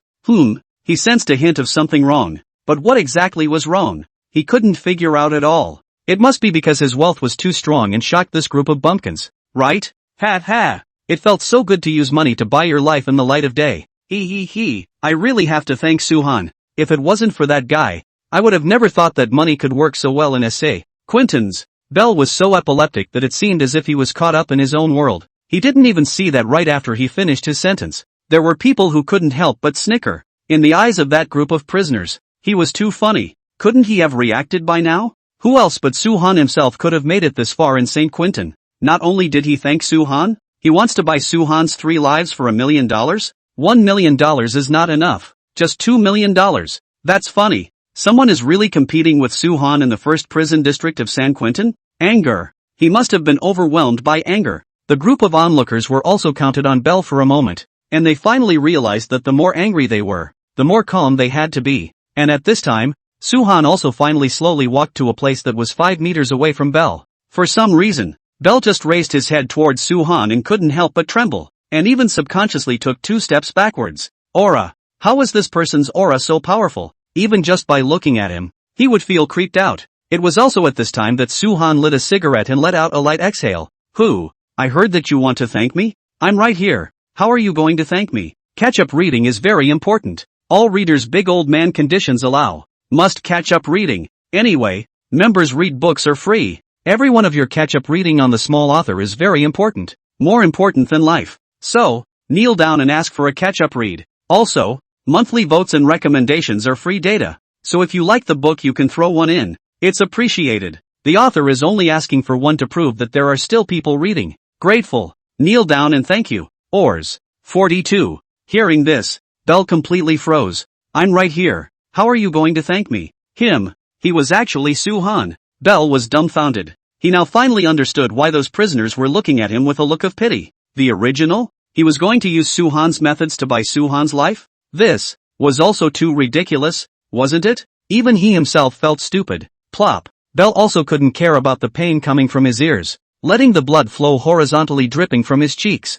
but he also instantly fell on his knees in front of Su-han, heavily kowtowing 3 times on the ground, and fearfully said, Mr. Su, I really didn't know it was you. I take back what I said just now, mentioning money in front of you. I'm not worthy at all. That's right. Even though he had a licensed channel to sell poison pea and holy gambling, the cumulative amount he had earned over the years was only a few $100 million. A few $100 million? It wasn't even comparable to the amount of Su-han's bounty. How did he dare? After realizing this, seeing that Su-han didn't make a reply, he hurriedly raised his hands and pumped his mouth left and right, as if he were a poor old dog, praying for Su-han to forgive him. Snap. Mr. Su, I'm arrogant. Snap. Mr. Su, I'm stupid. Snap. Mr. Su, I beg your forgiveness. I didn't know Lexi was your man. I'm willing to take out $2 million to make it up to him. Nah, $5 million. As long as you can forgive me. Bell was completely cowed. A man's name. A tree's shadow. It was as if in San Quentin, as long as Poison P was mentioned, one would think of him, the king of the old K-gang, within Sacred Quintessence. If one were to ask who was the most ruthless, then undoubtedly, Su-han's name would appear in everyone's mind the fastest. Obviously, Su-han had done it. He had only used less than a day's time to let his name completely circulate in the first prison area, and even the mere mention of this name would send shivers down people's spines. At this moment, without Su-han's order, Bell didn't dare to stop his hand movements at all, even because he moved too much. He made the wound on his ear bleed faster, but even so, he still didn't dare to stop. Compared to his life, what was a little more blood? As long as that man didn't let him stop, he definitely wouldn't stop. Snap, pa, one by one, he pumped down, pumping until blood poured out of his ears. Seeing this scene, the prisoners watching from the side couldn't help but suck in a breath of cool air. They even began to pity Bell. It wasn't pity for his situation, but pity for the fact that he had offended Su-han. Hadn't he heard that saying? Within the first prison area, the supervisor could be offended, but Su-han could never be offended. About 5 minutes had passed. Bell's head had already been smoked into a pig's head by himself, but he still didn't stop, and with a mouth that was barely open, he prayed to Su-han, Mr. Su, $50 million. The funds I can use now, an absolutely clean sum of money, and a few sets of villas in New York. I'll give them all to Lexi as compensation. Please forgive me. Upon hearing this, Su-han let out a faint smile.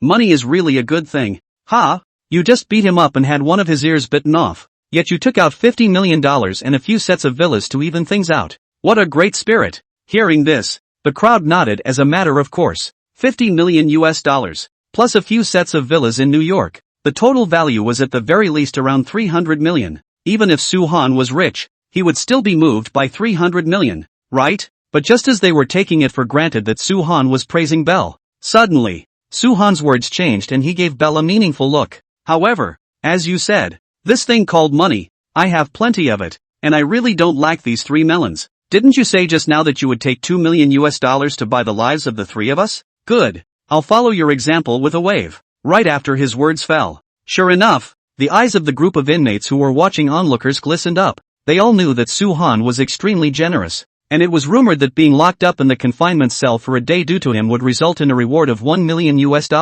So, this time he wanted Bell's life. How much bonus would he take out? 1 million? 5 million? Or $10 million? The crowd was looking forward to it. They all knew that Su-han had his hands full in the first supervisory area. The supervisor couldn't do anything about him, and the deputy supervisor looked up to him. Even if they really killed Bell, they would be suppressed by the deputy supervisor. Thinking of this, they became even more unscrupulous. Even the few big men in the forefront began to rub their fists, ready for Su-han to issue a bounty and immediately end Bell's life. It was at this time, Su-han looked to the side of Lawson and teased, Lawson, I don't think his life is worth $2 million.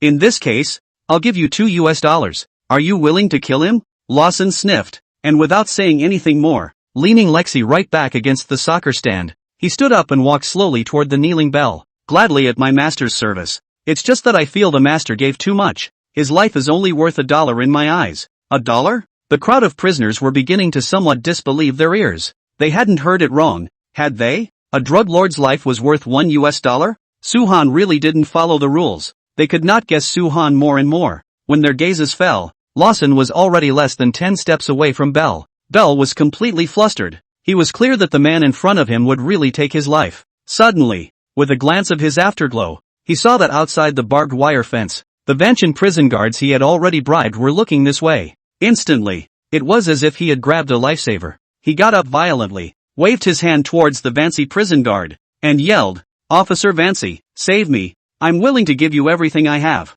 But right after his words fell, Vancy also just glanced at him, and then turned his head back as if treating him like air. At this moment, Belle finally understood Suhan's energy in the first prison area, within the first supervisory district. This one was the Emperor, the supreme existence. He completely understood. After waking up, as if he was having a seizure, Belle began to turn around and run towards Suhan, hissing under his breath, "Suhan, even if I die, I'll drag you with me." But just as he had just run 2 steps, bang! A loud bang came from outside the barbed wire fence. Thud! A huge body fell to the ground in response, and everyone was confused. When they came back to their senses, and then looked towards the outside of the barbed wire fence, they realized that it was none other than Officer Vanessa from the party, who raised his gun, and blew Belle's head off with a single shot. In an instant, the entire room was silent, and no one even dared to move a bit anymore. Although they were silent, but they knew what that shot meant. It meant, from today onwards, the Emperor of the First Supervisory District,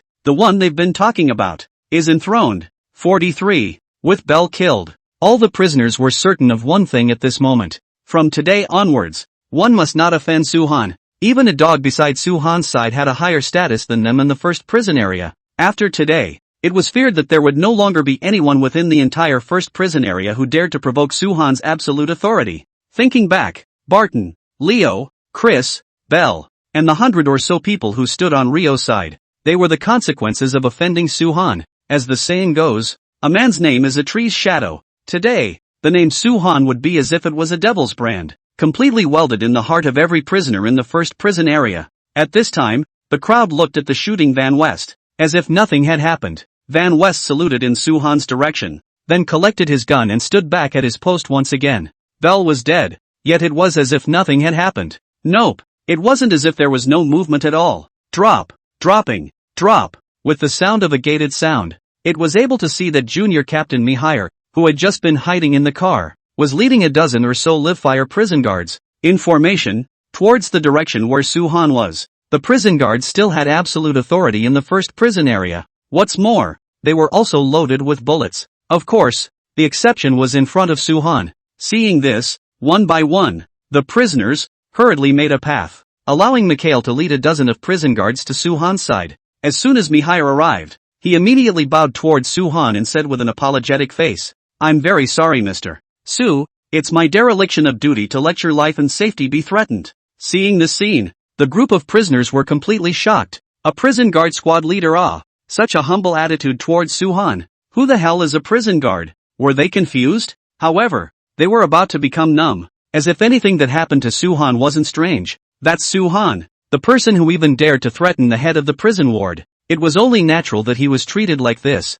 right? While the crowd was in shock, Suhan took out a cigarette and lit it, took a deep breath and laughed. "Oh, it's a bit boring. It won't cause you any trouble, right?" In the face of Suhan's rhetorical question, Mikhail immediately changed to that fawning expression and said, "Of course not. Next time, I will definitely let Mr. Su enjoy himself." Suhan nodded. At this time, Mikhail turned around and faced the group of onlookers inmates, changing his expression to an extremely serious one, and instantly exclaimed sternly, "Listen you all. Belle, who tried to threaten the lives of others at Assay Quinton's, has been shot on the spot as an example to others. The same goes for all of you. Whoever dares to follow Belle's example, this is what will happen to him. Do you hear me?" "Yes," all the prisoners yelled. Could they not hear it? However, it wasn't until now that they finally realized something. Now, the prison guards had openly sided with Suhan? It seemed that he was the emperor of the first prison ward. Fearfully, from today onwards,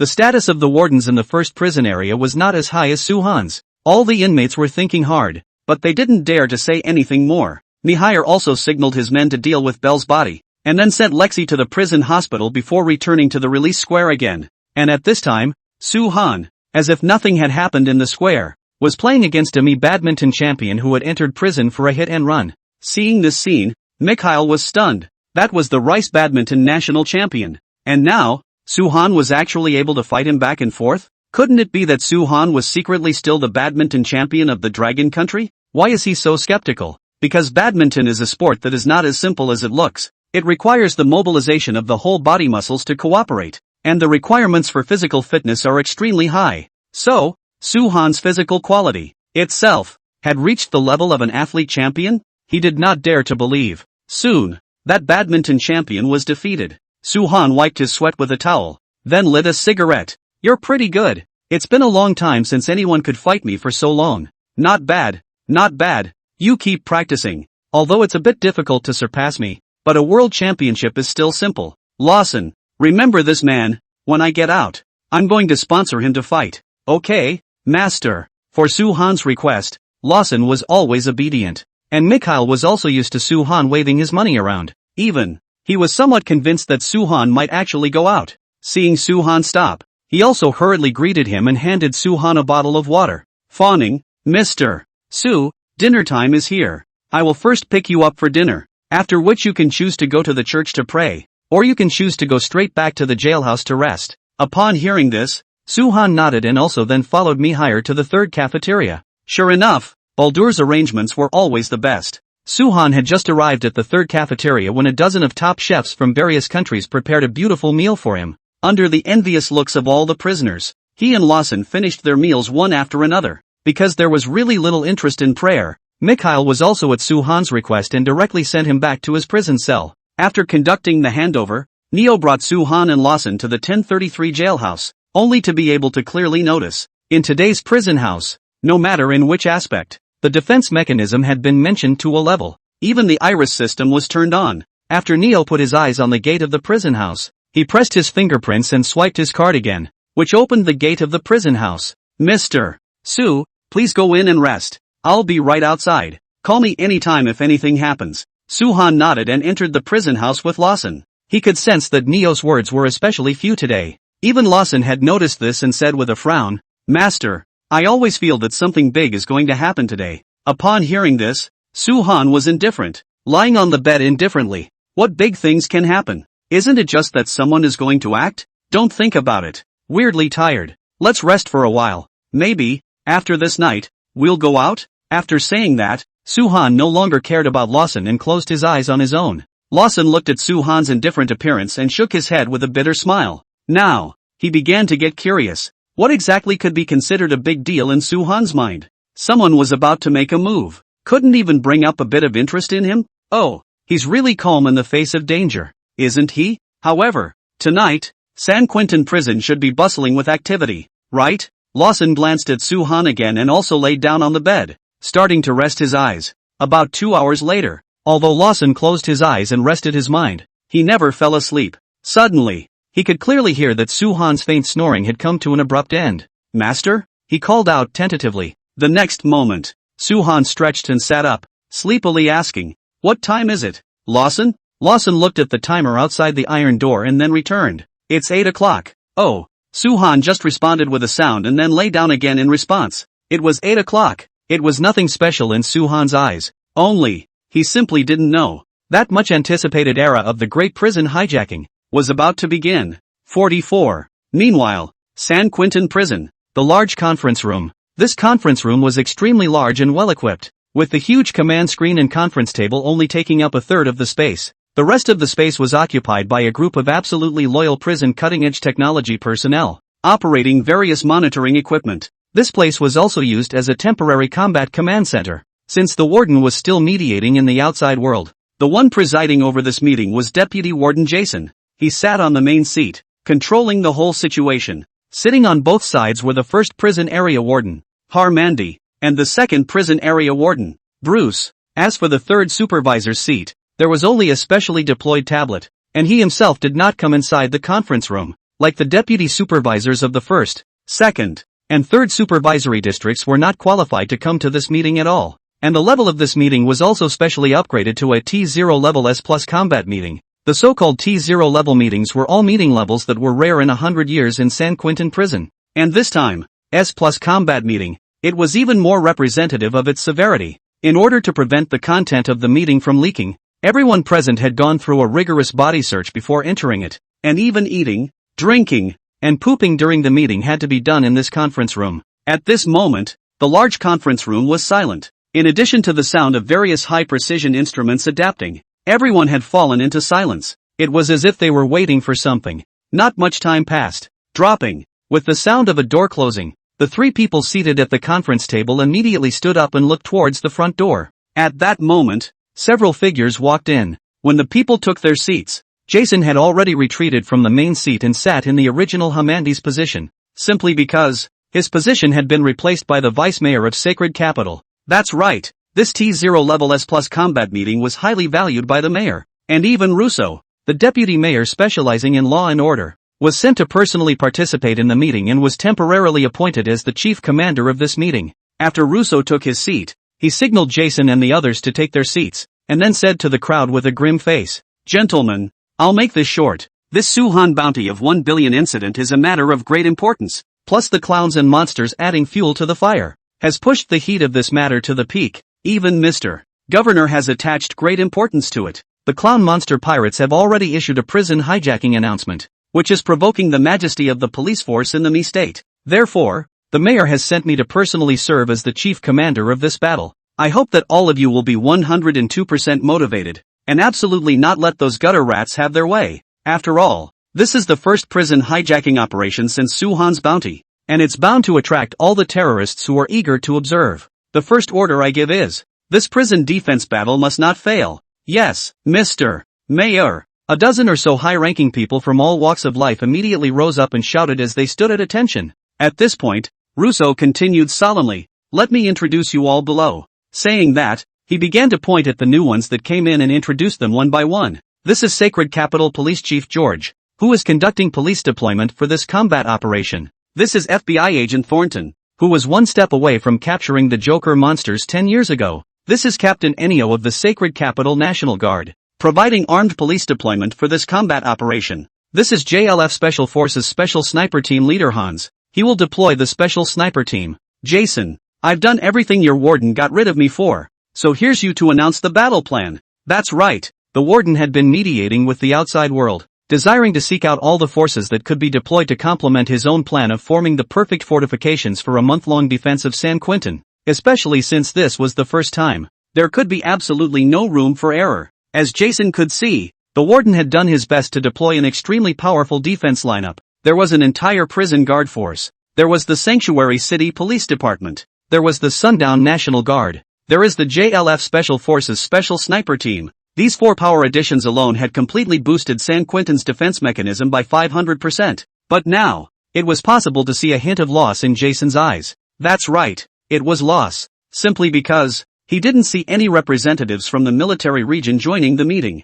In other words, the military district hadn't realized the seriousness of the problem, and had simply ignored San Quentin's request for help, not even selling the mayor a face. No wonder the warden hadn't returned to preside over the situation. I'm afraid he's still fighting for this last layer of protection for San Quentin, right? Jason let out a bitter laugh, then switched back to a serious expression once again, pointing at the huge indistinct view of San Quentin prison on the big screen, and opened his mouth to say, "First of all, I thank you all for being able to cooperate with San Quentin in this defensive battle. On behalf of the warden, I would like to express my sincere gratitude to all of you. So, now let me talk about the basic situation of San Quentin. First of all, San Quentin has turned on its defense mechanism completely, with probes throughout the entire prison, monitoring the entire prison 24 hours without dead angle. Secondly, we have opened the pupil fingerprint identity card triple defense mechanism to ensure that the prison where Suhan is located is airtight. The target of our battle this time is the clown pirates. They are known for their weirdness and magic. I believe all of you present have experienced it. However, we mustn't take it lightly just because of our numerical advantage. After all, on the surface we are facing the clown pirates, but in reality, there are still many terrorists watching. Therefore, we must be cautious. Next, I'll start deploying the battle plan. Please ask Chief George to deploy the 200 police officers deployed, each at a location 10 kilometers outside San Quentin prison, to establish a first line of defense. The second line of defense, 1 kilometer away, will be given to Captain Inoue's 100 armed police officers to establish the second line of defense. As for the 3 bays, they will be defended by the 6 snipers brought in by team leader Hans, who can communicate with the prison guards at any time to prepare for reinforcements. In addition, the prison will deploy 100 live ammunition prison guards to support the various lines of defense at any time. The above is the plan. Please, all of you must be in high spirits. This battle can only be won but not lost. After his words fell, he once again took his seat. While at this time, Director George was smoking a cigar and grinning. Ha ha ha, Jason, you're too nervous. I've already contacted the Los Angeles Police Department in advance, and they've also made an early deployment. Maybe they'll all be apprehended before they even come to Sacred Capital. Don't be so nervous. With our current configuration, the total number of people involved in the battle has already exceeded 600. A small clown monster gang can't make any waves. Facing George's confidence, Thundin on the side was unable to help but blacken his face. They hadn't experienced the fear of the clown monster pirates, so naturally they didn't know the horror of these thieves. And this rescue incident was tantamount to the first shot of the rescue. The world didn't know how many terrorists were staring at them. It's too early to tell who will win or lose. It's the Joker bandits. He didn't know who would win this battle, but he knew in his heart that a time of unprecedented danger was about to begin for San Quentin. 45. At this moment, seeing that George didn't take this matter to heart at all, Thundin frowned tightly and spoke.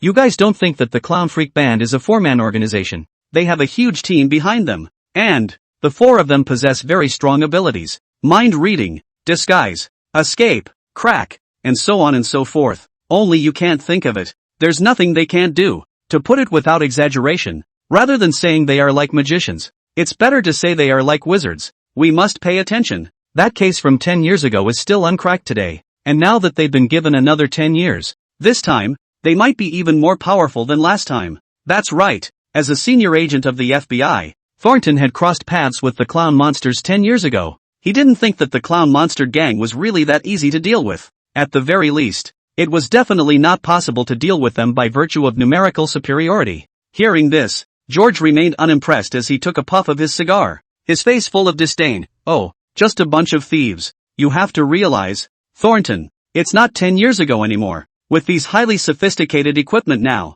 even if they fly in the sky, we can still catch them. You're just too afraid of the clown pirates. Oh, I'm afraid that without that case, you would have been promoted to S-Class Special Independent Agent long ago, right? Don't be afraid. Overcome your psyche. George was dumbfounded by his dislike. That's right. He was indeed psychologically shadowed by the clown pirates, and had even seen a psychiatrist because of it. But wasn't this exactly the horror of the clown pirates? He was definitely not an alarmist. Instantly, swords were drawn in the conference room. Seeing this, Jason, Harmandy, and Bruce shook their heads helplessly. The clown pirates hadn't even acted yet, and they were already having internal disagreements. What would happen if this went to war? They weren't as optimistic as they had imagined. Instead, they had a worried look on their faces. At this time, Russo had a dark face and knocked on the table. Shut up, whoever is arguing. Go to St. Quentin's confinement room and reflect. A great enemy is at hand. Is it useful for you guys to do unnecessary bickering? Don't forget that each of you is a commander. Alright, it's now 8:15. Their preview will start soon. Connect to Los Angeles and turn on the global broadcast. I'm going to let people all over the world know that San Quentin Prison in Sacred Capital is still the impregnable prison of that world.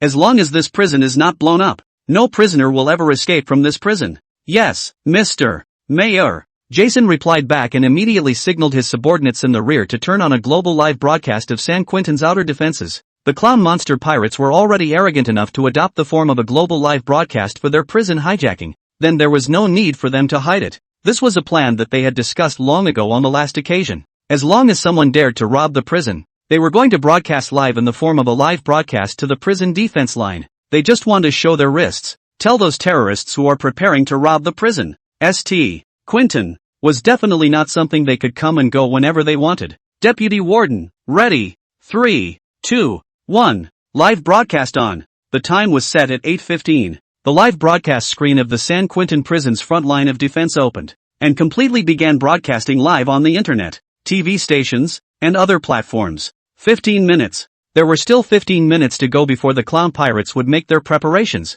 After an hour and 15 minutes had passed, they would begin to Quentin prison and carry out a rescue plan for Soo-han. The moment of pinpoint clash. It's finally begun. Meanwhile, at the Eldina Theater in Los Angeles, this is the largest theater in the entire country. Inside the theater alone can accommodate as many as 100,000 people, and if those who choose to watch on the big screen outside the theater are counted, it is conservatively estimated that it can accommodate 500,000 people. At this moment, the road that was still 50 kilometers away from the Ariadne Theater was already jammed with vehicles. There was an endless stream of urging sounds and honking. On the streets, there was a sea of people everywhere. It was almost impossible to see the end of the road. Conservatively estimating, the number of people who had come to participate in this revelry was at the very least 1 million people. To know, the entire Los Angeles is only 4.07 million people. That is to say, a quarter of the population of Los Angeles have personally come to participate in this one belongs to the clowns and robbers of the carnival. However, if it was just the clown pirates comeback, it wouldn't have had such a big impact. Maybe 100 or 200,000 people could come, and it would be considered a big face for them. However, this time is different. This time, the clown pirates had their hands on the billion-dollar bounty. Almost everyone was excited. In their minds, the clown pirates were omnipotent when it came to stealing. So, they really wanted to see what form the clown pirates were going to use to save Soo-han out. Of course, the crowd wasn't just the citizens of Los Angeles. A small portion of them were terrorists from all over the world. They interspersed in the crowd and came to participate in this event. After all, rescuing Soo-han alone, as long as the clown pirates didn't get the bounty in the first place, then in the process of standing out, they still had a chance to snatch Soo-han and eventually get that bounty. Of course, with terrorists participating in the fest, there would be plainclothes police, as well as senior FBI agents involved. A group of people each had their own agenda, and there were even some people who had already given up their cars and directly chose to walk towards the Eldina Theater on foot, fearing that they would miss out on this event. At this moment, the traffic in a 50-kilometer radius of the Eldina Theater was completely paralyzed. Even half of the Los Angeles police force had been deployed here, but they still couldn't change the spectacle here. They could only try their best to maintain order and keep the scene from getting riotous, lest the final operation fail. As time passes, 8:15. The audience who had bought tickets had already entered. That's right. This time, the clown pirates made a comeback and still chose to use the ticketed format. The ticket price of $300 was swept away just as soon as it came out of the warehouse. That is to say, just by opening the show and preparing to rescue Soo-han, they have conservatively earned $30 million. Enough to imagine. The rescue of Soo-han, this hot topic. The influence brought in the end how big? Of course. But it was only $30 million. Compared to Soo-han's reward of $1 billion, it was simply a drop in the bucket. At this moment, the audience had all entered, and after the doors were locked, all the big screens surrounding the theater lit up. Suddenly, the interior of the theater went dark. A brilliant spotlight began to vacillate and sweep up, eventually gathering at a point on the stage. Clap, clap, clap. A playing card with the Joker's ace spilled from the sky. A silhouette appeared as if out of thin air and stood in the center of the stage. He was holding a microphone. His face painted in the likeness of a clown with a weird smile, and under the illumination of a spotlight, he was very gentlemanly as he took off his hat to the salute to the entire audience. Ladies, gentlemen, welcome to the home of the clowns. A show for the ages will begin in 15 minutes. Let's get manic. Woo!